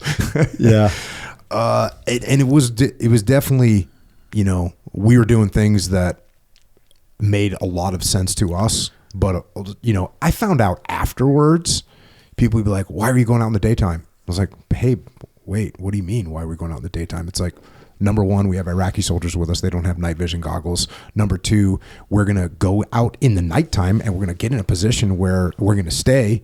And that's when the enemy is going to come out, because the enemy didn't come out very much. I think we probably killed less than 5 guys in the daytime. In the nighttime. Yeah. Almost everybody was, that's when the enemy would come out and fight. They knew we owned the night and they didn't want to come out. Yeah. I like what you guys did. You guys went out in the night to take the building, and then you're there first light. And then that one was the mosque right next door was like yelling, screaming out, like, "Hey, Americans are here! Surround it! Get your guns! We got them!" And then they came. Yeah, they would definitely come. And I remember one op that you guys did. You guys went out because an Army tank got blown up. Yeah, and when an Army an M1 got blown up. And so then you have to send an M88 wrecker out there to drag the thing back to base. But and I think on that particular operation, when that tank got blown up, I think it was the driver got out, stepped down off the tank as they exited the tank, and he was killed by another IED. Yeah. And then the Army requested, "Hey, can you guys like watch this thing?" And I think that's when you were like, "I'll go too." So you did so you got down there and just to see how the enemy was effective. Like they figured out how to burn. They figured out how to set fire to those tanks. Yeah, which was impressive. Yeah. And I think you also did like a daytime patrol with the boys, didn't you? Yeah. Yeah. Yeah. Big IAD, big gunfight. Big gunfight. Yeah. Well, I think they hit us with PKs on that one, and the funniest thing was like, I was, with you guys we were doing like a center peel, and I was running back, and then the Iraqis were behind us, right? And I running back, and I was like, "Man, we only got like all SEALs up here." And I came back thinking I was going to go down the long line, and all the Iraqis were on a corner, like huddling up in the corner. I'm like, "Oh my God, okay, it's just us." It's just us, man. Yeah, their reactive contact was not exactly up to the standard. One thing that was so you got done there and you kind of reported up your chain of command, and like basically, correct me if I'm wrong, you said like, "I don't think that your unit should be doing that operation," or something along those lines, because like maybe a week later, my skipper calls me up and he's like, "Hey, like what's this all about?" And I was like, "What's what?" He goes, "Well, you had Jim Foreman out there. He went on some ops with you guys, and like he said you guys don't have any air support." I was like, "Sir, we don't have any air support. Like the helicopters can't fly here because they'll get shot down, and AC-130 isn't going to fly during the day. So no, we don't have any air support." He's like, there's this massive IED threat." And I was like, "Well, sir, yes, there is a massive IED threat. That's why we do mostly foot patrols. Like the foot patrols do get hit with a lot less IEDs. That's why we're doing it." He's like, "Well," these aren't strategic targets that you guys are killing out there." And I was like, "No, sir, these aren't strategic. We're not shooting Osama bin Laden or Zarqawi out here. But we are having a strategic impact with helping the conventional units win this. This is a very strategic battle, and we're certainly implementing it, or we're assisting in it." And then there's always this thing about supporting conventional units. And Echo Charles, for your information, there's 2 different types when you go out in the field. You can either be the supported element, which means you're the one that's like for lack of a better word, you're the senior one, or you can be the supporting element, which means you're the junior one. And sometimes people get really concerned about that. Like, because if I'm supporting you, Echo, and you decide to do something I don't like, well, that's kind of like, oh, well, that's what we're doing. And so and actually, if you look at the history of NSW, or if you look at the history of special operations, there has been times where that has been terrible. So I'm a special operations unit. I'm working for you, Echo, and you go, oh, you were working for me? Cool. Go charge that machine gun nest. Mm-hmm. And we end up losing a bunch of guys, and it doesn't work out well, and that can be really bad. So people are very hesitant to sign up to be the supporting unit. And so, my boss was kind of like, well, you guys are the supporting unit. And I was like, well, sir, yeah, we are. And I said, and guess who's supporting us? The conventionals. They are absolutely, like, all of our close air, or all of our fire support is coming from them with their tanks and Bradleys. All of our QRF is coming from them, and all of our CASEVAC is coming from them. So even though we're, quote, the supporting unit, it's fine. Like, it's not. And by the way, they completely listened to what we had to say. It wasn't like they were like, no, shut up and go do this. No, they're like, oh, you don't think that's a good idea? Cool. What do you think is a good idea? So they had a totally open mind. And the final thing was just like, it was like, this is like, is this the most dangerous thing that NSW has done? And I was like, well, I don't know if it's the most dangerous thing that NSW has done. But I said, sir, this is freaking dangerous. I'd like, go look at the casualty reports. There's an American wounded or killed every single day here, and we're out there. So is this dangerous? Yes, it absolutely is. But the conventionals are out there every single day, and we're going to support them. And so that's what it was. And thankfully, I had a great relationship with my skipper, and I talked him through it. And by the way, my skipper had to approve all of our operations, and just about every operation that we did had to get run through the Siege of Sodif as well. And the Siege of Sodif was great. They supported everything that we were doing. And so ultimately it was, there was like a little bit of a firestorm for a little bit. But once we talked through it, it was all good. Yeah. I think the biggest thing was, like, we did things different, and we have a lot of assets, and we try to take out the key players. And you guys were doing things differently. That I did not. What I didn't want to do was, like, we just always say, hey, this richer environment over there, let's just take our squadron and take over, because then you guys would be under us, and this is your playpen. So I appreciate being out there and seeing what was going on. That was awesome. And then also I was like free agent. Mm-hmm. And the last thing I want to do is, like, pull, because I had a relationship with you guys, to pull 30 dudes or 40 whatever over to you guys, and then what the fuck. Mm-hmm. I had that happen to me, where another unit person from a different unit came over to observe, and then next thing you know, they got like 20 guys. This is during the invasion. Mm-hmm. And then they're like, hey, we like what you got. We want your, not only do they want our AO, but they also want our sleeping quarters. And we're like, what? Now we got problems. I was like an E5. I was like, wait, what? And I was like looking back to my senior chief, and I'm like, is he serious? It's like, so not that would happen like that, but I'm just saying we had a different mission. Our stuff was at night. Yep. We go in at night, we take care of it at night, and we come back before the day. In Afghanistan, sometimes we go out in the day and do the right thing. But, like, you guys had a totally different mission set. Yep. Yep. And mixing the two might not have been the best thing. Yeah. And we were really lucky too. Like, we happen to have 13 snipers in our task unit, which was not normal. Normally maybe you have 2 per platoon, maybe 3 per platoon, so you're up to like 6 maybe, but we had 13. Like, we could really lock some stuff down.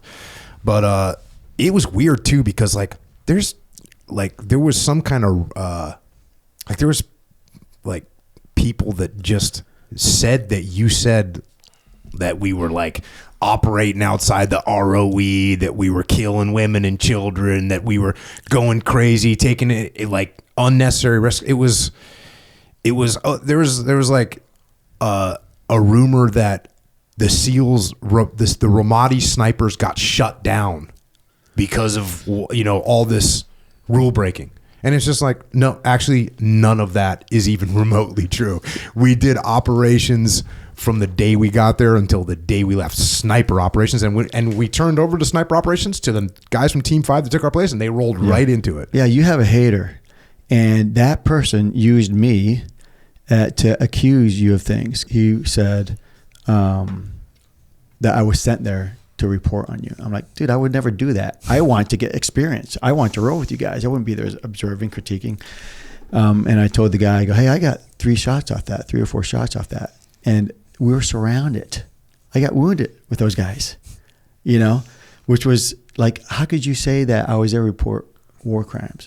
So my point is that somebody does not like you. I never said those things. And I was in the mix with you guys, my brothers.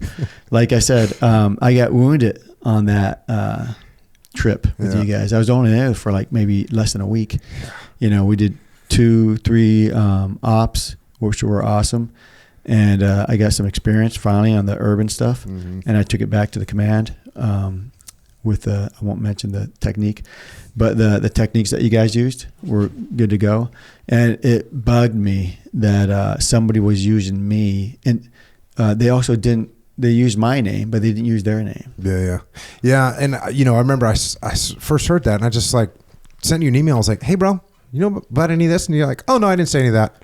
I was like, okay, cool. I'm just making sure that we're all good. Like, because this is kind of crazy. And you're like, yeah, dude, you got some haters. I'm like, okay, man. Yeah. The biggest thing I had was that we just do things differently. Yeah. And there's 1,000 ways to do something right. And it doesn't mean that they're wrong. We just were like very strategic, target assets, nighttime, in and out, not the daytime, remain over day stuff for that deployment. In the daytime, completely embedded with like conventional units, staying within like a little tiny city. It's just a different gig. But yeah, and that's the other thing is like how tightly controlled the city was, and how we have Iraqi soldiers with us. There's Iraqi police out in the city. There's sheikhs out in the city. The battalion commanders and brigade commanders are meeting with the sheikhs. Like, you can't just go out there and kill people. You will. You literally cannot do it. You will get reported. I mean, they had to work in hospital, right? Yeah. They had to work in hospital in Ramadi. So it's not like it was the wild. It was the Wild West, but it wasn't as the Wild West where you could just do whatever and nobody reports you. Yeah. The amount of oversight that we had, like I said, my commanding officer, the Siege Sotif commander, not to mention the entire conventional side. Like, you can't roll into some battalion commander's battle space and just do what you want to do. Like, there's just no possible way that could happen. So that's why I've never really worried too much. Like, this craziness is all just like, okay, we know the truth, and that is what it is. But it was awesome seeing you out there, and it was awesome just anytime you link up with like some of your people from back in the day, and now you can make things happen. It's very cool. And we kept operating, and of course you kept operating too. You kept getting after it. You went back, and now you're. What happens after that deployment? What's next on the agenda? Was back to Afghanistan, running my platoon size guys, and I did Afghanistan. Then I went back to Iraq for my second platoon size leadership role. And that when you went back in 2008, that was sort of the hard deployment for you. Yeah, right? that was a rough one. Yeah. And that op tempo was up, and you're going against some pretty hardened targets. By this time, the enemy, like we were joking about earlier, the enemy in 2003, 2004, there was a lot of low-hanging fruit. And just like we were learning, but they were learning too. And they were getting smarter. They were getting better. They started doing the vehicle-borne IEDs. The IED threat just got out of control in 2006. 2005, 2006. By 2007, 2008, now they're countering our TTPs. This is when a lot of the house-borne IEDs, like it got gnarly for you guys on that deployment. Yeah, it was a good deployment because we were the guys were all on board with what we were doing, which is hitting hard dudes, not just guys that were just mid-level management. We're going after the top dogs. making a difference. Those guys were suicide network, blowing up, putting bombs on handicapped kids and sending them into a store and blowing it up, killing 90, 80 people. So those are the targets we were going after, those guys. And they were well protected. So it wasn't just like, hey, they had one bodyguard. It was like they had 10, 15 bodyguards throughout into multiple buildings and stuff like that. So we planned pretty good, and we were taking them out, and they were like, hey, we're getting tired of these guys. They don't have so many. Let's just whittle them down, and then they'll probably go home. And they tried to do that. Luckily, we stayed with it and got the job done. But it was a bloody one. Mm-hmm. And you lost guys on that deployment? 3 guys. Yeah, 3 guys, 2 dogs. I think I had 17 Purple Hearts total. But I had to get some reinforcements back from home to make up for some guys. And I had, the whole command volunteering. I grabbed, I think I grabbed 5 guys that I knew. I go, okay, I want to know them. I want to know who they are. I want to have fought with them before. Because I'd rather have 5 than 10 or 20 that I'm not sure about. Even though they're all good guys, I just want to be very selective on this one, like you were in Ramadi. Mm-hmm. Yeah, it's such an awesome statement about what SEALs are like when you've got a unit that has taken heavy casualties and you need replacements, and you have every guy putting their name on the list. That's that's what it's all about right there. They want to go and they want to get in the fight. They want to avenge their brothers, and they want to do the job, and they want to help each other out. And it's just freaking awesome to hear. How are you doing? Like, now you're just, I don't know, 10 deployments deep or something like that. What's your, how's your like personal life going at this point? Are you married at this point? You got kids? Married, 3 kids. I had, That's what happens. We've been talking for an hour and a half and we didn't mention any of that. That's what happens. Married. Freaking team guys are married to the teams. Yeah. 3 kids and married, and we're doing good. Mm-hmm. And things start getting a little bit heavier after more and more deployments. Mm-hmm. And then I end up retiring in 2018, and then shortly after, divorce, and then managing the kids stuff. But during this time period, like 2008, 2009, your wife at the time is just solid, gotten through it. Yeah, solid. Yeah, there's something. I know my wife. Like when I was losing guys, and my wife is going to the funerals. That is, and she's going to visit my wounded guys in the hospital, and I think that's a huge reality check on the home front. Like, it's one thing to see, there's people getting hurt or killed overseas, but it's never, it's not my husband. It's not happening to my husband or his team. Right. It's like, now all of a sudden, it is happening to my husband's unit. And I think that was a huge reality check for my wife. And my wife, God bless her, like, she never asked me about anything. I bet she didn't ask me 3 questions in my time that I was married with her about work. And probably 2 of them were like, are you going to be home this weekend or do you have to work? And I was like, I'll be home or not home. But you know what I mean? Like, my wife was never wanting to know about anything.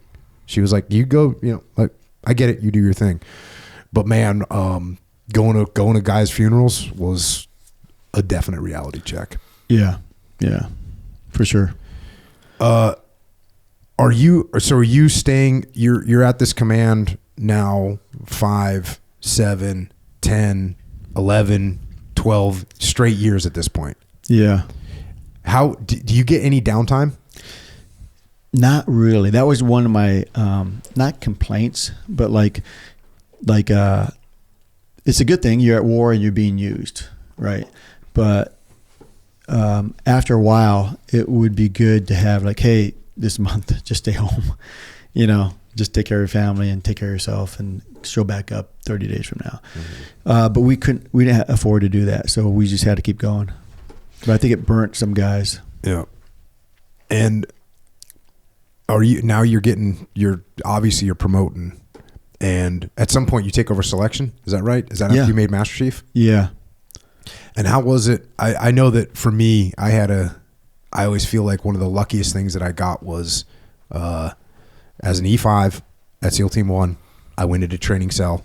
And like I said earlier, like I taught everything I could, every trip I could go on, I go on, whether it was CQB at the time, CQC now, but mount, land warfare, comms. I ran the dive course, like everything that I could do was like, I'm in. And even teaching, I taught STT to the young officers.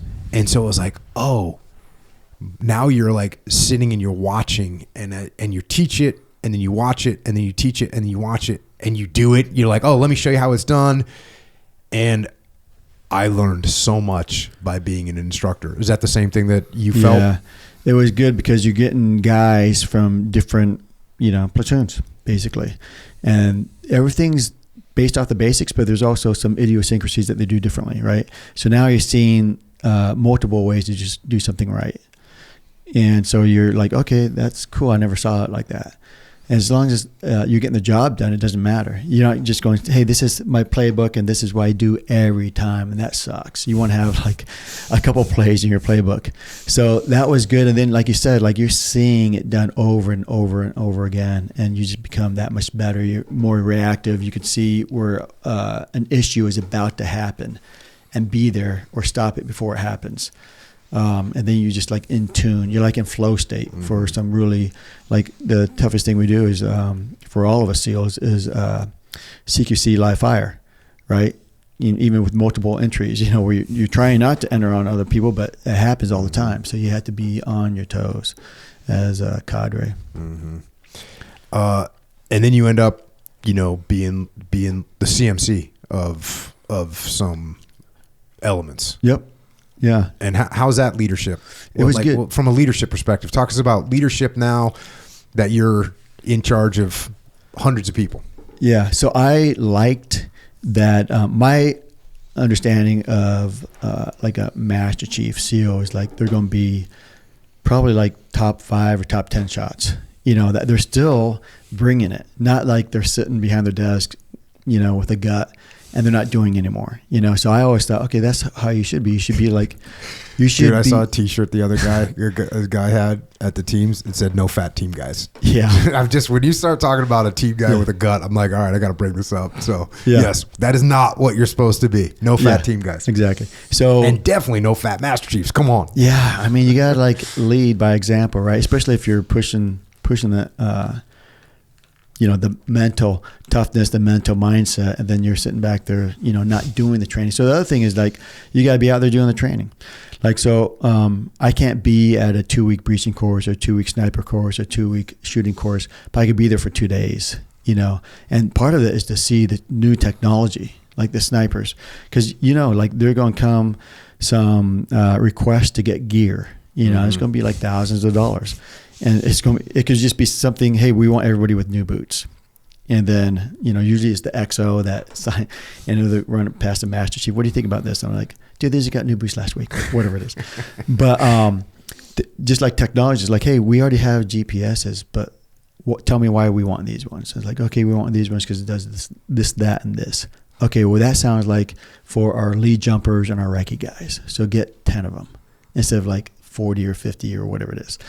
So then you could make those calls. But if you don't know, and the worst thing is that you just deny it because you don't understand it.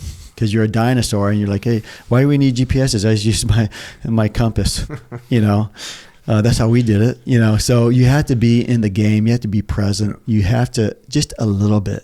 Just walking around your team room, just to knowing the guys' names is a huge difference. So it's like building those relationships, even a small bit, is worth it. Mm-hmm. And you also went to TRADET for a while, right? I did TRADET twice. Mm-hmm. Yeah. And how do you like going to TRADET? I loved it. Yeah, it was good. It was good to see.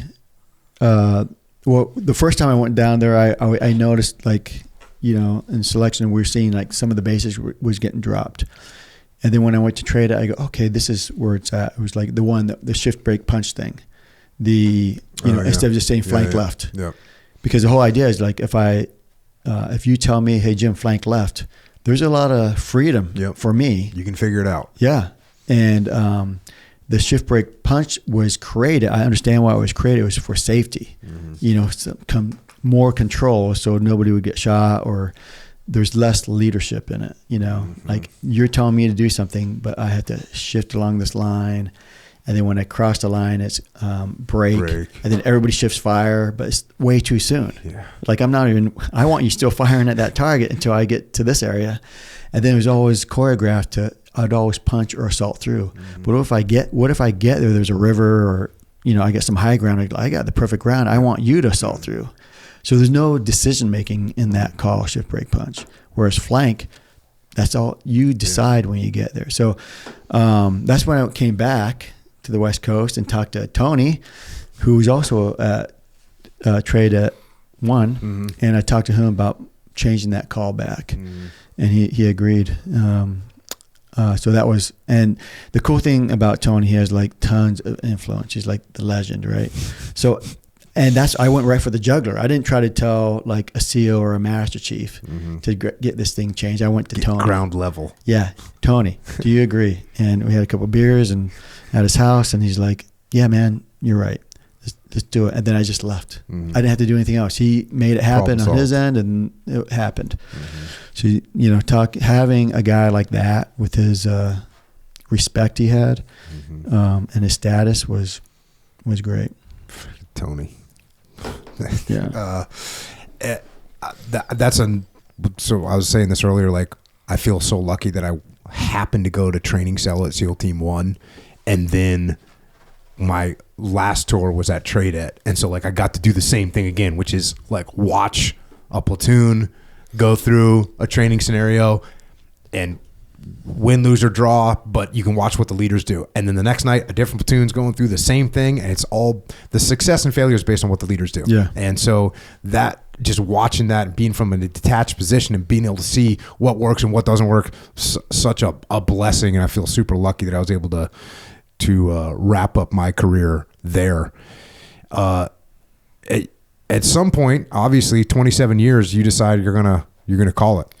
Yeah. I think what was the deciding factor? Was there a straw that broke the camel's back? Yeah, a little bit. There's a lot of personal stuff in it, and just time to hang up the old boots.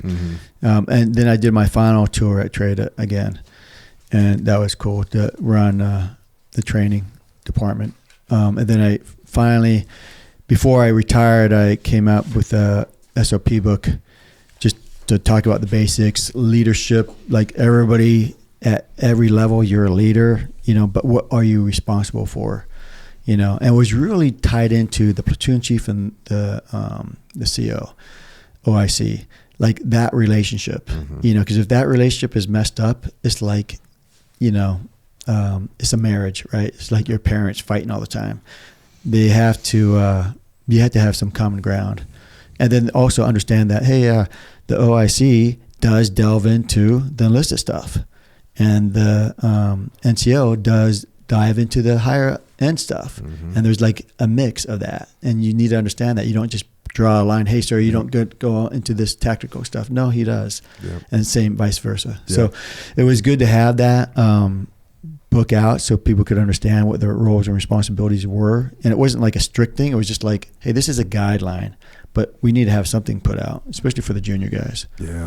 Yeah. It's so often like, how can you hold somebody accountable for doing a certain task if they don't know what that task is? Exactly. And how can you expect for a leader to step up and lead a certain portion of an operation if they don't even know that they're supposed to step up and lead that thing? Or how do you expect them to know that, hey, they shouldn't actually go and do this other thing, they should focus on that when you didn't tell them to do it? So roles and responsibility is a huge way to mitigate a lot of problems.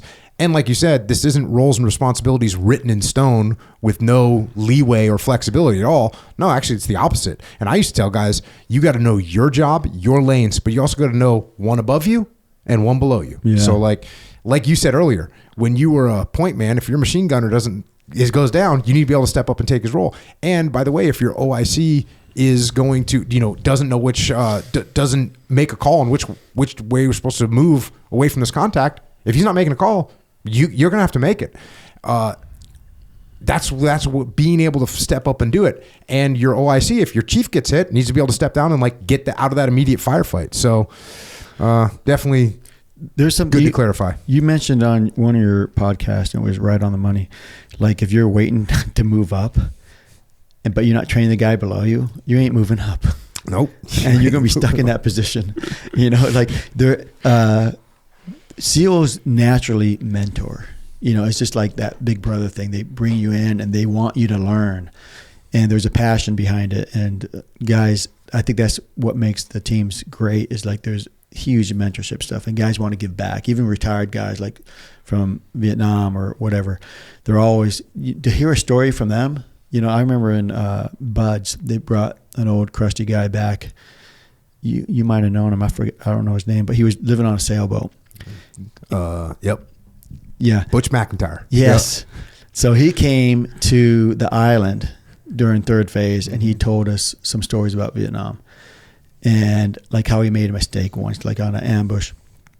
On his first one, he was a young guy, and it was like a hasty ambush where he cut backwards, and he went way so deep that the enemy couldn't see him, but then he couldn't see the enemy. So the firefight happened, and he's just like, fuck, I don't even know what happened. So on his next one, he learned from that, and it was like kind of powerful to understand that, like, hey, you can't just hide, wait, because you're scared, right? Because it's your first thing you're doing, right? And you should be scared, but you also have to hang it out there a little bit. You have to see the target area. Yeah. And so he explained the next one way better. But like for us to hear that, it was like, oh, okay, so he's made mistakes and he's learned. He's telling us this. So in training, we make sure we can see the trail when we tuck it in, for a hasty ambush. Yeah, those lessons getting passed down, and like you said, the best lessons. And even you take that, Butch telling you a story. He didn't tell you about when he was great. He didn't tell you about when he was awesome. He didn't tell you about when he kicked ass. He tells you the main story that he wants you to know is when he screwed up. Yeah. And that's where so many lessons get learned, and it also sticks in your memory. Yeah. So you make the decision to retire. Yeah. And you're wrapping up. Did you have a plan for what you're going to do when you retire? No, it came quick. And that kind of shocked me. So retirement happened. I didn't really have a plan. And then the biggest thing for guys, I think for me at least, was like my purpose was like the teams and the mission. And then that goes away. And then you're like, kind of like, what the hell? You don't have a purpose. And I didn't really understand it at the time. And I started picking up, I still have like a bunch of jobs I'm doing, but you're trying to like recreate that purpose you had, and you can't. There's no way. So understanding that like, okay, so take some time, take care of yourself, and do things that you like. Because I was rogering up for everything. Now, hey, can you do this? Can you do that? I was like, yeah, I'll do it. Wait, this was on the civilian side? People asking you to do stuff? Yeah. So like whether it's like running a shooting course or talking about something or anything, hey, can you come out this weekend to teach this shooting course? Saying yes to everything just to have some semblance of a purpose. Did you take any downtime at all? No. Yeah, that was, and I was going through a divorce at that time too. So it was like hard to, financially to do anything other than keep working. Yeah, I retired on a Friday, and like Monday I was talking to a client about leadership. Like literally, I took the weekend off kind of because I had to prep. So yeah, you're still working. Just like nonstop. Probably not the best move in the world. Was there anything that like really helped you go through the transition? Oh yeah, I'll tell you. Like I got tied in with a therapist right before I retired, and it was art therapy. And I got to show you some paintings. So now that helped to actually process things. I even painted an op, of that was significant. And being able to do every brush stroke, and it took 4 years to do this painting. I'll show it to you later. But it was significant because like the op, I kept going, why did they do this? Why did they fucking do this? And then as I was painting, okay, this is the uniform we were. Oh, I remember they said this. I remember that guy said that. I remember I told him to do this.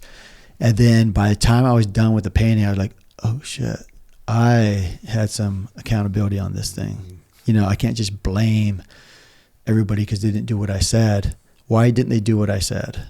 Because of these other situations that, you know, and they're holding back from me or something like that.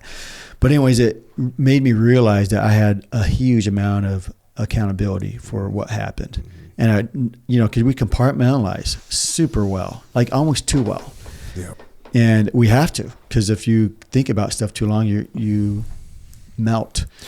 Well, that's the war doesn't stop. Like you have someone wounded, you have someone killed. You still have to go and do your missions. Right. And that's just the way it is. And so what you do is, like you said, you compartmentalize right now. Well, at some point you have to uncompartmentalize and process that. Yeah. It sounds like painting was really helpful for you. That was one way, yeah. And also just giving time, like forgiveness of yourself. You know, that's one thing that I think we are hard on ourselves, all of us, because we want to do the best, be the best, and all that stuff. And you gotta like recognize, like, okay, yeah, I made a mistake for sure.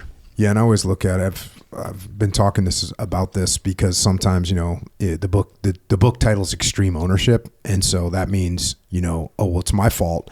And sometimes people, they take that to the point of it's my fault, and therefore I need to be punished over and over and over again, and never forgiven. Well, just like if I work for you and I screw something up, look, if it's some egregious thing and you get rid of me, okay, but if it's something that I screw up and it was bad and you can't forgive me, I should just leave anyways. Right. If you can't be like, dude, I get it. Like, I know what you were thinking. I know made a mistake. I know it's not going to happen again.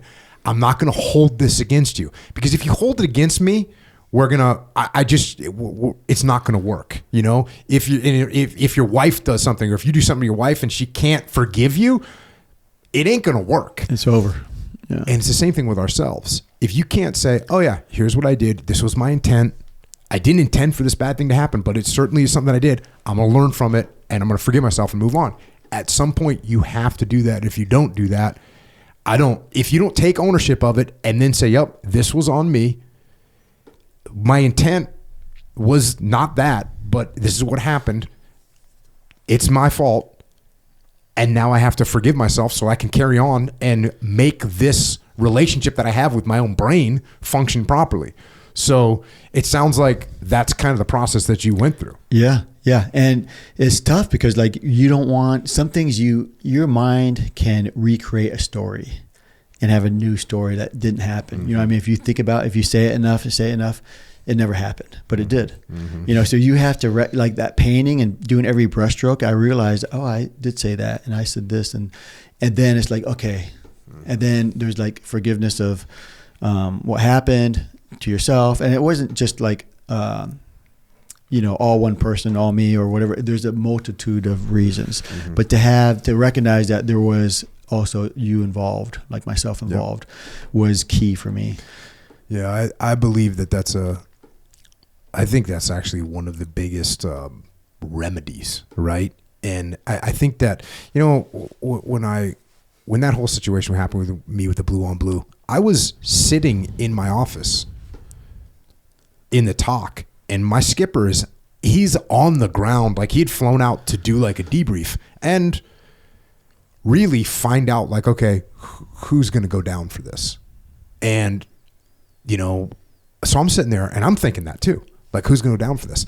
And there was something that was, it was bothering me. Like there was I couldn't point my finger at that guy and say, yep, it was his fault, or yep, it was his fault, or yep, it was his fault. I just couldn't do it. And I'm trying to.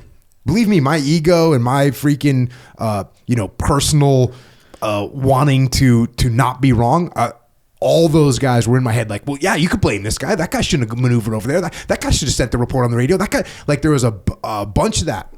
But at the same time, there was a whole part of my soul that was like, no, not his fault, not his fault. And it wasn't until I was like, why can't I blame anybody else? What is wrong? I was like, oh, you idiot. Because you're the freaking guy in charge. This is your fault. this is your fault. And that was like, okay, cool. Now I'm okay with it. And, you know, by okay, I mean like, okay, I felt okay finally blaming someone because everything else was just an excuse. Right. It really was just an excuse. And I think that if you go through life and you're continuing to look to other people to blame, that little excuse part of your mind will overpower and it'll just rot you. But I think if you can go, okay, here's where I am culpable. Here's the mistakes that I made. Here's how I'll prevent them from happening again. And I think that's the way out of it. I think that's the way to move forward in life. Right. And it sounds like that's exactly what you did. You know? Yeah. The painting thing was key. Now, you guys probably heard of C4 Foundation. Yeah. So I have recently like painted them something, a scene or whatever that's relative to SEALs, and then they auction it and do that's like, it's just like, because I don't paint unless somebody say, hey, I need this because I'm so busy. And hey, you need a painting? I'll paint something, you know. Yeah. And it's good. And I'm getting better and all that stuff. And I'll show you the last one I did. It's pretty cool. It's just like a knight sitting in the water, like reflecting, like after a battle. Mm-hmm. Like he's like, fuck, you know. But it's what we do. Yeah. And it's part of that thing about, you said, have I ever had a break? It's like, I don't think any of us had a break. And even if you're doing training, you're still not taking a break. Mm-hmm. You're not fighting the war anymore, but you're not taking a break. And even operationally, like that painting really talks about like, hey, after you just did something like an op, that you have to take like at least 5 minutes, and you just shut your door to your room and just go, okay. And that's maybe all you get is 3 to 4 minutes, but you need that, you know, just to process what just happened. And then put it in the compartmentalize, and then move on. Yeah. But that little bit, you need it. And I didn't realize how much we needed those little tiny things. Yeah. You know Gardner, right? Jason Gardner? Oh, yeah. Yeah. So Jason, when he retired at his retirement speech, he talked about the NSW pain train. Yeah. And it was like, I never, you know, he just was describing his career. And it's just which is Naval Special Warfare, the NSW pain train. It's going to keep going. And like, you're on it and you're part of it.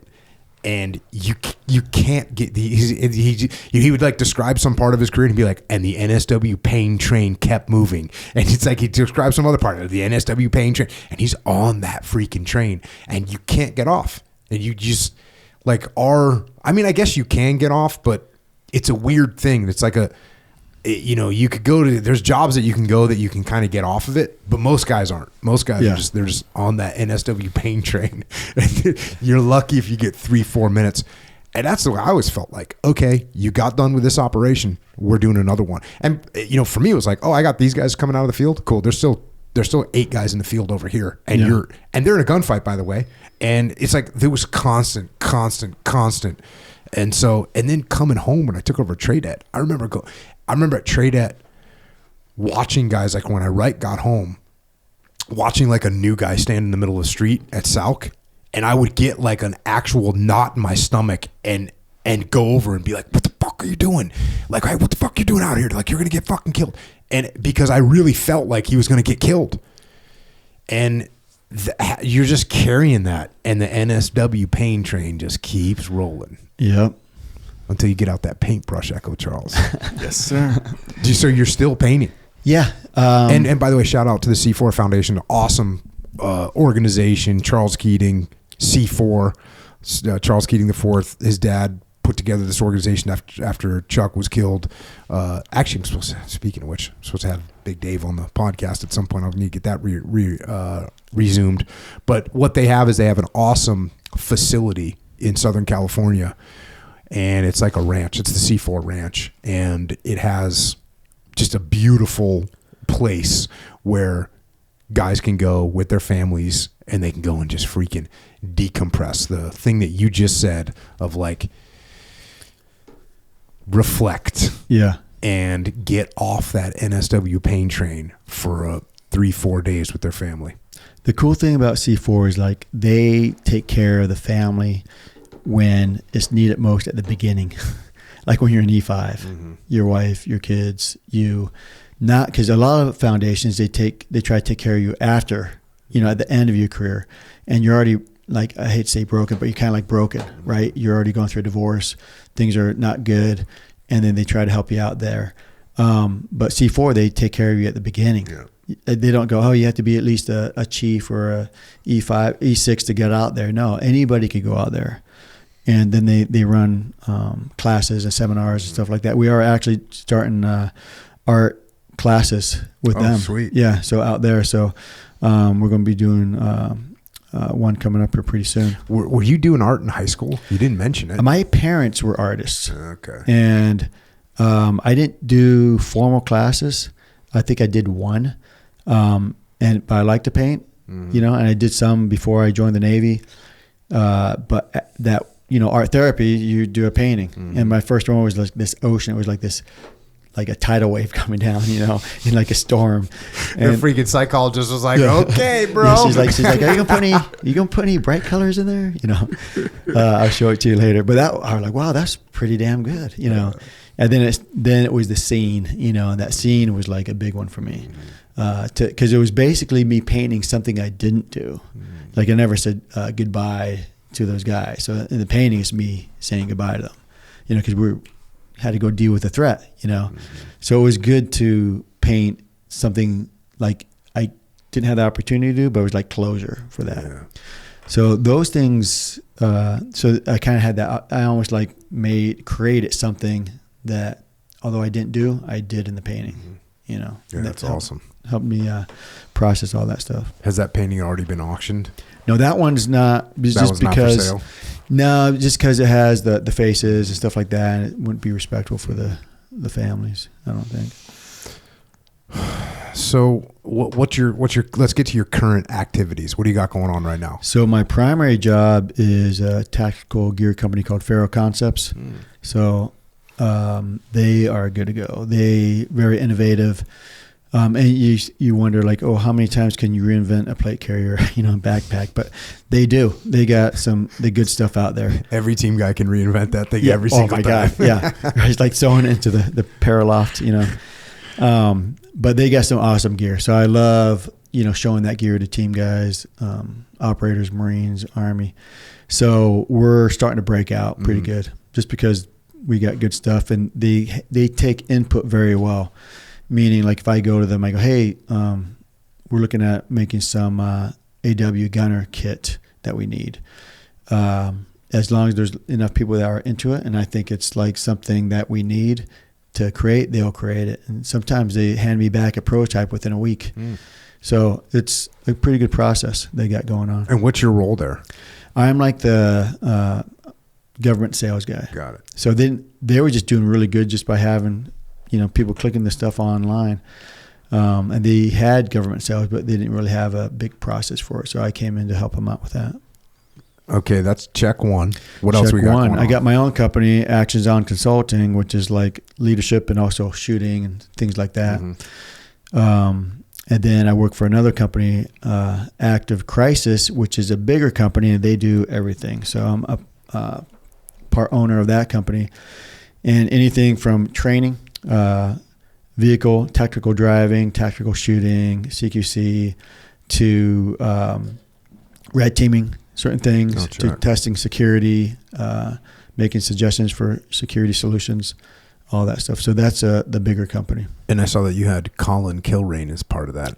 Colin is part of us, yeah. Yeah. He's a great add-on. Yeah, he's freaking just awesome. Yeah. There's another guy supposed to have one. I got to hit him up. Yeah, he's just like, when I talk about jiu-jitsu a lot, Echo Charles sometimes, but one time back in the day, I was talking to Hicks and Gracie, and Hicks and Gracie was like, yeah, when I was training in the late 80s here in Torrance, California, in the garage, the legendary Gracie garage, he was like, yeah, there was this one big Navy SEAL wrestler, and he said we would have wars. And Hicks and Gracie's like the best fighter in the Gracie family, kind of universally accepted. And that big wrestler, that big Navy SEAL wrestler, was Colin Kilrain. That's awesome. Who wrestled at Lehigh and like started wrestling his sophomore year in high school and became, like a champion wrestler. He's just a stud, and he's an awesome guy. I mean, look, do we give a lot of credit just for being a good wrestler? Yes. We do, but he's also just a freaking great guy. So that's active crisis consulting, and then yours is actions on consulting. Right. And so what's the difference between those two? Mine's just smaller, just me, and I had started that when I got out just to have something to do and teach, shooting skills and stuff like that. Now, Active Crisis is just a bigger company that I'm part owner of. And we're starting to break out with bigger contracts and things like that. And it's like funner because like I don't have to do all the legwork to finding, a facility to host 20 guys that want to do breaching, shooting, all that stuff. We have people to do that. So. Nice. Hey, what have you noticed on like they're getting so much into CTE right now with like breaching, and now they're saying like every time you did a breach, every time you shot a Carl Gustav, every time you hucked a flash or a crash grenade, like that has an impact. Yeah. Are you feeling any of that? Yeah, I think the thing is that it's like that shockwave, right? Mm-hmm. So like it was like, hey, if it doesn't see you, or if I don't see it don't see me, and I'm just like 6 feet away, cracking, breach off. You still get that shockwave, and then that shockwave is what's fucking guys up. Mm-hmm. So like when they said that they don't know if you have it, but if you die and they look, you'll have it. So a lot of it, they say, hey, every team guy has it. Did Timmy Farrell put you through STT? He was there, but he did not. No. Okay. So he died, unfortunately. But Timmy Farrell, we were doing claymores, and I am not kidding. We were like a backpack and a small depression in the earth away from claymores clacking them off. Yeah. Like it was nuts. Like if I was a new guy, didn't even have my bird yet, but looking back, I'm like, what the fuck were we doing? Like that is crazy. And I guess he was trying to prove to us that, like there's a safe distance and you can probably close in on that a little bit. But yeah, they're seeing what everyone's saying about the CTE right now and how those shock waves. I remember I'm like up on the wall when Baghdad, and I'm looking at my breacher, so I'm the assault force commander. So I'm like on the wall, looking on the ladder, looking in, letting, like observing and make sure. And I see my breacher, he's going over and he gets the breacher on the wall. And I see him like trying to back away, and there's like something in the way, and I'm watching him. And all of a sudden a light comes on in the house, and I'm like, oh, this sucks. And my breacher, he sees it too. And so he just lays down, and I'm like, ooh, this is going to suck. And I hear him turning steel. Boom. I duck down behind the wall. Freaking shit goes everywhere. I jump over. I start running. I just like walk by him, and I look at him, and he is freaking rocked. Yeah. But like, that's not that uncommon to have to concuss the shit out of yourself. And guess what he was doing 2 days later? Another breach on another door. So, scary stuff. But you're still out there just teaching breaching. Let's go. Yeah. Well, they didn't do a baseline until we had a HBIED go off, and it killed a guy, buried a bunch of other guys. And then that was like in 2008. And so then they started to do like baseline. Mm-hmm. Like, okay, we should probably do something like that in case.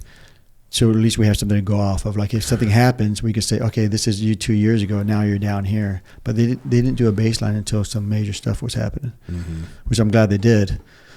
Yeah. No, I think they're definitely taking better care of the guys now and the families as well. Like, dude, I mentioned my wife not asking me about anything. Not only that, but she didn't meet any other. Like she had a couple team guy wives that she was friends with, but there were no potluck supper she was going to or nothing like that back in the day. It was, you're kind of on your own, and they're super supportive now, way more supportive, which is good to see. So we got Faro Concepts, and they're making all kinds of tactical gear. We got Active Crisis Consulting, and that's activecrisis.com. And Faro Concepts, what does Faro mean? Faro, so that's just the name that they came up with. So this is interesting. So this came up, they started making gear in their garage for like paintballers and airsofters. And then it became popular, and then they just took off from there, and then it went to the tactical side. But it was just the name. Yeah, just the name. So pharaohconcepts.com, activecrisis.com, and then yours is actually jimforemanleadership.com. Yeah, so that's new. I just got that website going. So it is Actions on Consulting, and then Jim Foreman Leadership ties into that. Check. You're writing a book. I am. We talking about that? Yeah. So I seen the draft. It's great. You're gonna continue to pound on that thing and get it dialed in. What made you decide that was something you wanted to do? So I do leadership talks, and somebody came to me and goes, "Hey, we would love to have a book, and if you're going to be teaching leadership, you probably should have something." And I go, they said that last year. I'm like, yeah, that makes sense. So I started doing a book, and the book is not like a whole lot of war stories. It's more like, I could talk about a couple of them just for mental stuff. The mental drive that you need to have for certain things, right? And how we think. So there's a lot of lessons learned. Like, hey, yeah, I missed this in one of my leadership roles, and this is what happened. Or I couldn't get this passed. And this, as you know, applies big time in civilian corporations. Like, yeah, I couldn't get this thing going. And I went to all my department heads, and they agreed with me. But then a week later, they disagree with me. So somebody's influencing them, And so I'd have to do some homework, and I find out who that is. And it's probably some junior guy that's super influential and very well respected. And okay, that's just like with Tony. Instead of going to the top dogs, I got to go to Tony. Tony's actually the top dog, right? So, but I don't go to the structure top dog. I go to the guy that's the most influential that could get things done. And that was Tony for that. For this other thing, it was ended up being this guy at Trade-It that was E5, that was big into fighting, like MMA. And once I talked to him and he agreed, that was done. Next thing you know, the department heads agreed. 2 weeks later, I got that. That was for the SOP book. Got it. And then I could get that because I was like, man, I'm retiring pretty quick. I got to get this thing going. I can't, just agree with everybody. I got to have some standard, and I need this guy on board. So a lot of things like that, like corporations don't understand sometimes that, like, hey, it's not just your department heads. You need to find your key influencers. And sometimes they may be a counter influencer that's against you. And then if you don't need to fire that guy. If you could turn him to be on your side, that's your best move. You are done. It's like you got to play chess, and you want to understand people and also help them understand you and what you're trying to do. And if they agree with it, then they're on board and you're moving forward. Check. Well, the draft that I looked at, I'm sure once that thing's done, we'll have you back on here and go through all these leadership principles and some of those stories in a little bit more detail, because even the draft that I read is it's great, but I don't want to spoiler. Is that what we're doing over here? We don't want to do spoilers. But we'll move that thing along. I think it's going to be epic. So does that kind of get us up to speed? Yeah, that's it. We're getting there. People can find you. Where can people find you? So you got jimforemanleadership.com. Yep. You're on Facebook at JF Foreman. And then you're on Instagram at Actions on Consulting. That's right. So if people are looking for you, they want to find you, that's where you're at these days. That's it. Getting after it. Echo Charles, you got any questions? Yes, I do. Well, rewind a little bit. We're talking about sniper school. And you said something about a pool table. Somebody running across a pool table? What does that mean, a pool table? So out in Nyland, and especially Coalinga, it's flat. So it's like flat like a pool table. Yeah. So when you got people looking for you and you got like a couple of bushes, you're like hiding behind like weeds, and you got a ghillie suit, of course, and you're trying like not move too quickly because movement people pick up. So you're like inching around like an inchworm trying to find something to hide behind. And so when that one guy stood up and ran across that pool table. 6'3", by the way. Yeah, 6'3". That was super noticeable. And it was like so egregious that they didn't even say sniper at your feet. Because he's not going to get, he must have just, maybe I'll get a 7. If I take the hit for him, I'll get a 7. I want a 10. but I'll get a 7. I'll still get honor man for sniper school. And no, it was like a 0. Like I ate it for him. So the pool table is essentially like a known feature, or what, like a slang term? Just meaning completely flat, no cover, hide. no or concealment. No cover or concealment. Look at Tactical Echo Charles has entered the chat. And I like it. So his running across the pool table is yet a compounding violation of what the sniper ways. Like you never stand up ever unless you get busted or you're done, and you never run because like number one movement they pick up, and if everything is flat and somebody stands up, it's like, oh, what's that guy doing? Okay, so you for damn sure don't run across the pool table. And then you're running, you're just doing everything wrong. Okay, so the pool table is just a big flat in the clear scenario. Just an analogy for I see you. Exposed terrain. Real quick, back to the art therapy. What's the prompt? What does the therapist ask you to do? So it's kind of cool. Sometimes you don't have to paint. Like sometimes I go there and you just talk, and they may run you through a couple of things. They may be like an anger thing where they just got like this 8x8 canvas, and you just like throwing paint on there. I might be able to pull that one off. Yeah, I think you could. That would be pretty interesting. It'd probably be black and red, right? 2 colors. That's indeed. So, and it's just like getting things out. Like things that you've been holding. Like what will the therapist like say? Will they be like, "Oh, here's your 8x8 painting"? Something, or like what is like most likely that therapist was talking to the person about something, and they're like, okay, let's get it out there. And or for me it's like I was talking about this one thing, and she goes, okay, well why don't you paint that? And then it's like it's almost what you're doing is you're just releasing things, and there's so many things that we do that you can't do all. Like talking to somebody, here's the thing, like talking to somebody, it's really tough because you don't know if you trust them, you don't know like if you can say everything. But painting something, it's like you don't have to say anything. You're just painting, and you don't have to have an explanation for anything. And it could be even abstract, or just like I was saying, just throwing paint on there, but it means something to you. It's like, okay, yeah, I know what that means. All that splatters and stuff means something to me, but you don't have to say it, because some things you may not want to say ever, but through the art stuff, you get it out. Yeah, that always felt like a mystery to me, why stuff that can go on in your head like can turn and morph and mutate into like something toxic, versus if you get it out in whatever way, where it can act like make it better. Like do we fill in gaps in there or something, like, and then when it comes out it's kind of like you can't really fill in the gaps because there it is, it's more, I don't know, tangible or something. I think it gets organized somehow. I think I think in your head, you're constantly filling in the gaps, whether it's accurate or not. Because you're struggling with trying to identify it or process it, and then if you could actually talk about it, or if a good trained therapist could actually pull it out of you, because you may not even, it may be all subconscious, and you may not understand why you're not sleeping or whatever. And if they could get that out, that's one thing. But if sometimes you may know a little bit about it, and then paint, like for me, that painting took 4 years to do. I even had it in my bed. I took it home because like, okay, I can't come in that much, so I'm just going to take it home.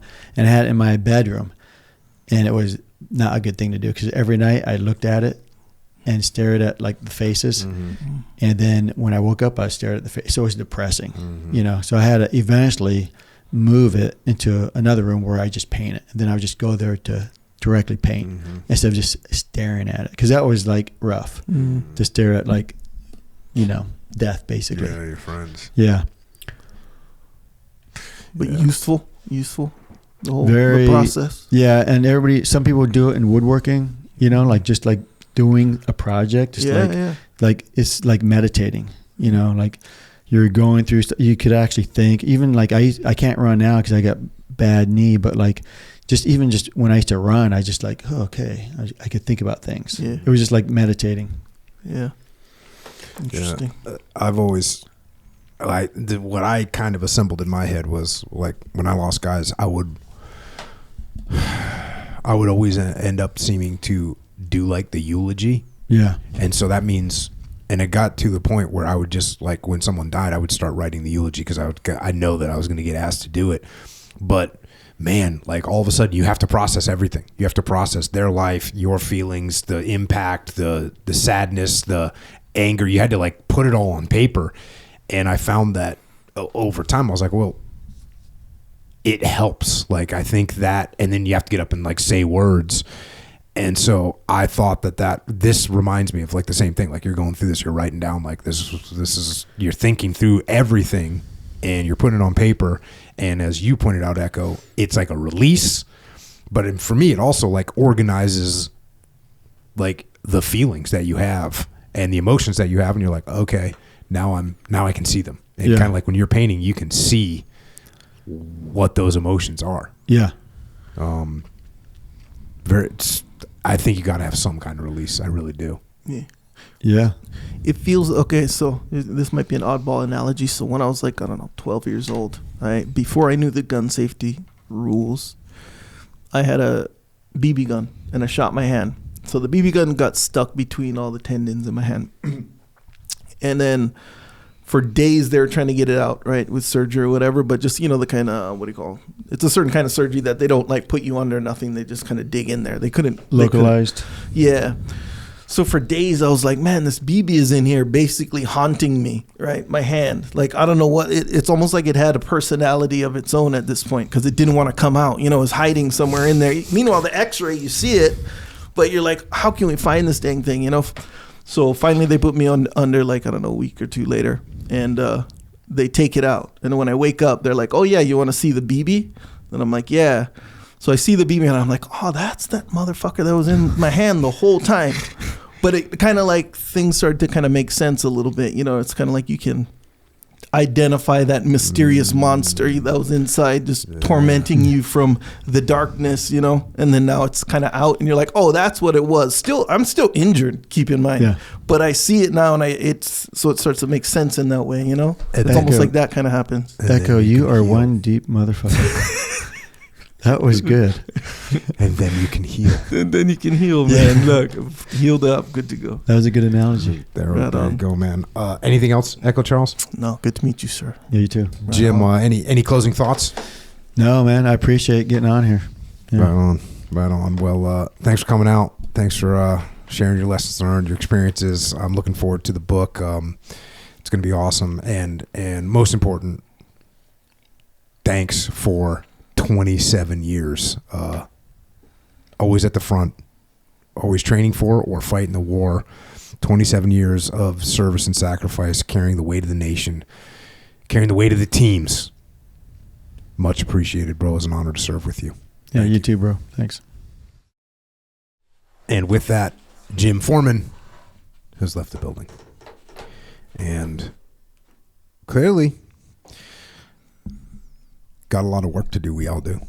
Yep. You know what I'm saying? I know what you're saying. The NSW pain train rolls on. And you got to you're either on the train or you're off the train. Yeah. But even when you get off the NSW pain train, life is rolling on. And you got to stay in the game. You got to stay on the train. Mm-hmm. You got to keep getting after it. You got to keep pushing to get better. Leadership, knowledge, mental, physical, psychological fitness. Maybe you got to break out a paintbrush. Yep. You know what I'm saying? And by the way, he showed us some paintings afterwards. Yeah. Dude. Good. Yeah.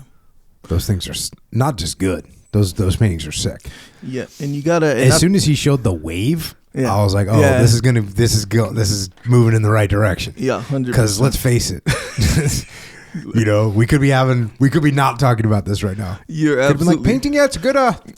Good outlet. Yeah. But no, he's painting some legit. Yeah, I actually kind of want that wave hanging on my wall. Yeah, and it's I'm making him an offer on that bad boy. All right.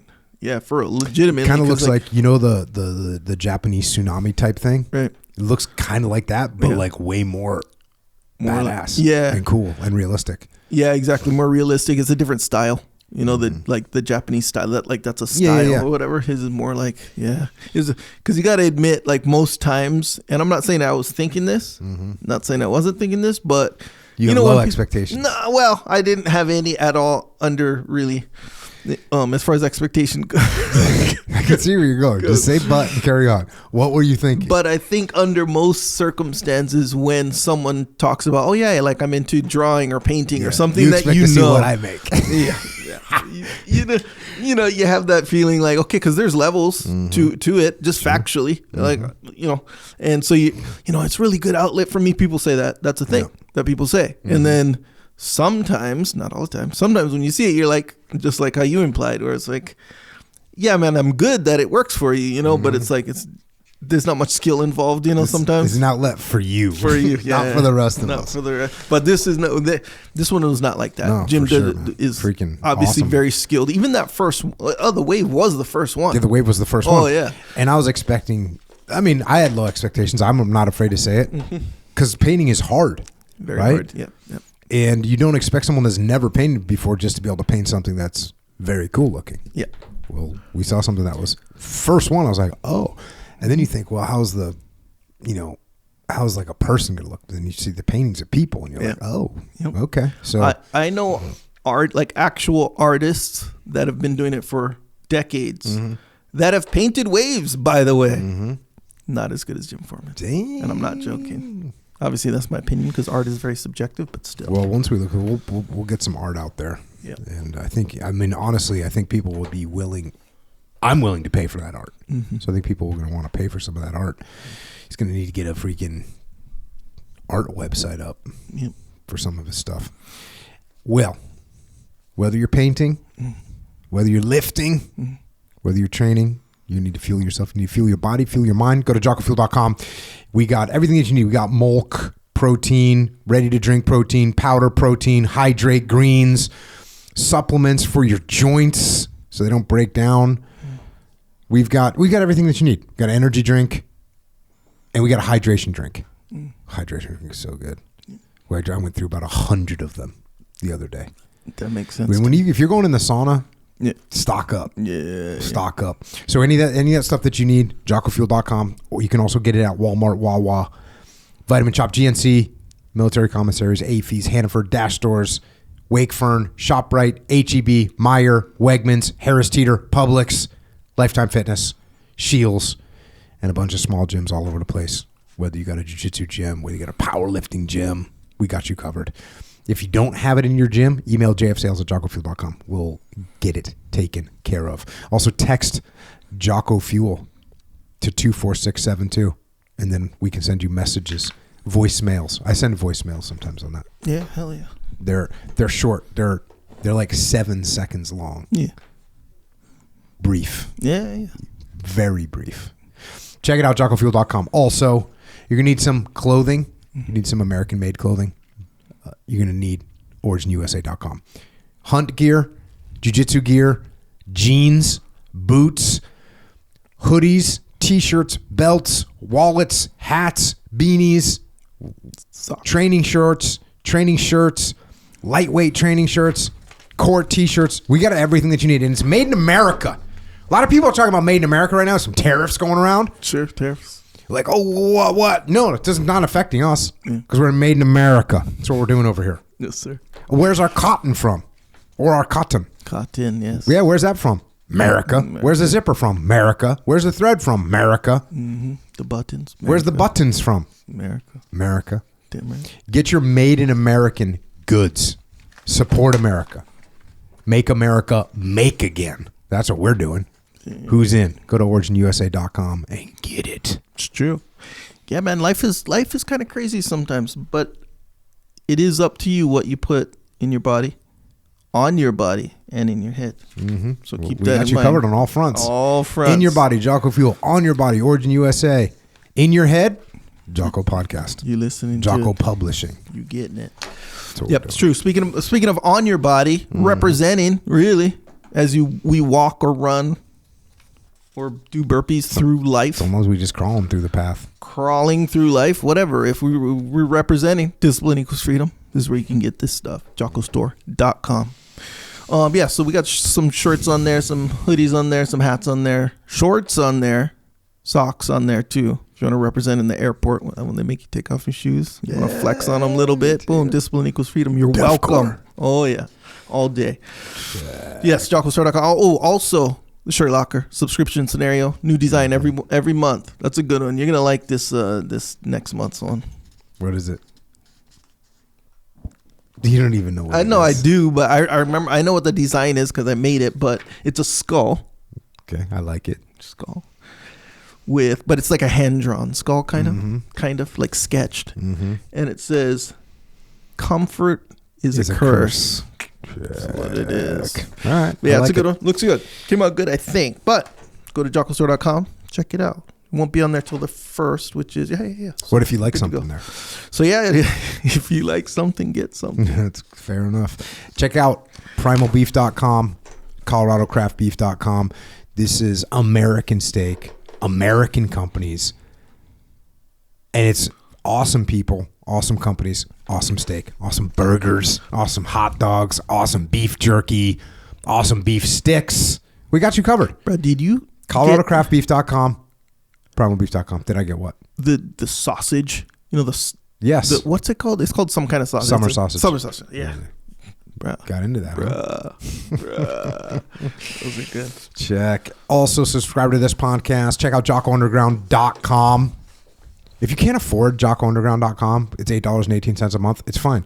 Email assistance@JockoUnderground.com and we'll get you taken care of. But we just want you to have access to more information, answering questions, covering subjects that we don't necessarily cover on this podcast. JockoUnderground.com. Check out our YouTube channels. Check out Psychological Warfare. Check out a bunch of books that I've written. We got a book coming sometime in the future from Jim Foreman. But in the meantime, we got, what do we got? A re-release of the Leadership Strategy and Tactics Field Manual. We were just looking through the Discipline Equals Freedom Field Manual. It's not a normal book. No, the publisher, I asked him, I said, hey, have you ever taken this much risk on a book? Because let's face it, Discipline Equals Field Manual. You've never seen a book like that. It's risky. Very risky. He said it was not even close. Yeah. He was like, there's no other book that even comes close to taking this much of a risk. Yeah, makes sense. And, they model out like sales. Sure. He's like, once it came out, he said, we had no models that predicted this many sales. Yeah. Like they didn't anticipate anything close. Yeah. So that's the Discipline Equals Freedom Field Manual. I've written a bunch of other books, written a bunch of kids' books. Mikey and the Dragons, About Face. Oh, I didn't write About Face, but I wrote the foreword to it. Extreme Ownership, you heard a little excerpt from that today, a little section that Leif Babin wrote. Check that out. Also, the Dichotomy of Leadership. There's another, Leif was saying, either use this one or this one. There's a dichotomy of leadership. There's a story in there that's also got a little Jim Foreman centric. So check those out. Also, Echelon Front, we have a leadership consultancy. We solve problems through leadership. Go to echelonfront.com. We've got the battlefield coming up where we're going to tour Gettysburg. We're going to learn the lessons that they learned or should have learned. We've got the muster in San Antonio, Texas, April 29th to May 1st. Go and check that out. If you need us inside your organization, go to echelonfront.com. Contact us. We will come and do leadership training inside your company. We will get you aligned. Also, we have an online training program, Extreme Ownership Academy, teaching you to take ownership of your life. Not just your business, not just your, hey, I need to figure out how to deal with my boss or my peers or my subordinates. What about how to deal with your spouse? What about how to deal with your family? What about how to deal with your neighbors? What about how to deal with your own head? You need help. And we got you covered. ExtremeOwnership.com. Also, if you want to help service members, active and retired, you want to help their families, you want to help the Gold Star families out there, check out Mark Lee's mom, Mama Lee. She's got an incredible charity organization. If you want to donate or you want to get involved, go to americasmightywarriors.org. Also, don't forget to check out heroesandhorses.org. Micah Fink teaching people how to get back to their soul through nature. And then Jimmy May's organization, beyondthebrotherhood.org, helping SEALs get into the civilian sector. And finally, if you want to connect with us, Jim Foreman on the web, jimforemanleadership.com. He's on Facebook, JF Foreman, and he's on Instagram, Actions on Consulting. For me, I'm at Jocko.com. And then on social media, at Jocko Willink, Echoes at Echo Charles. Just be careful, because you could be learning how to paint. You could be getting stronger. You could be getting faster. You could be getting smarter. You could be learning to play guitar. You could be learning to play the clarinet. Could be practicing ping pong. And any of those things would be a lot better than scrolling. Doom scrolling. How's those reels? That's what's happening in my house right now. You know, for a while, my house was dopamine. Oh, yeah, If you picked up your phone for any reason, everyone in the house was going dopamine. Right.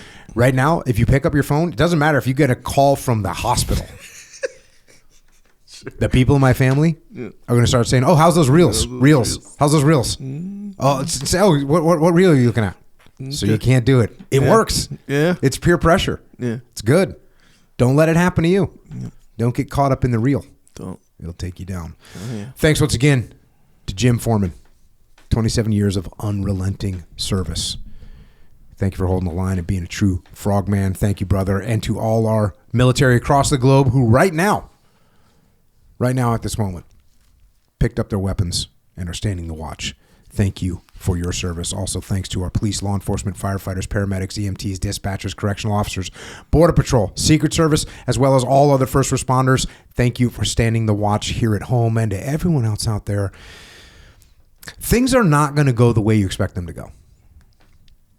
They're just not. You got to expect that. That's the reality. But here's what you can do. Like Jim Foreman. Prepare as much as you can. Train hard. Study hard. Have contingency plans. And then be decisive. Take action. And do not quit. And that's all I've got for tonight. And until next time, this is Echo and Jocko. Out.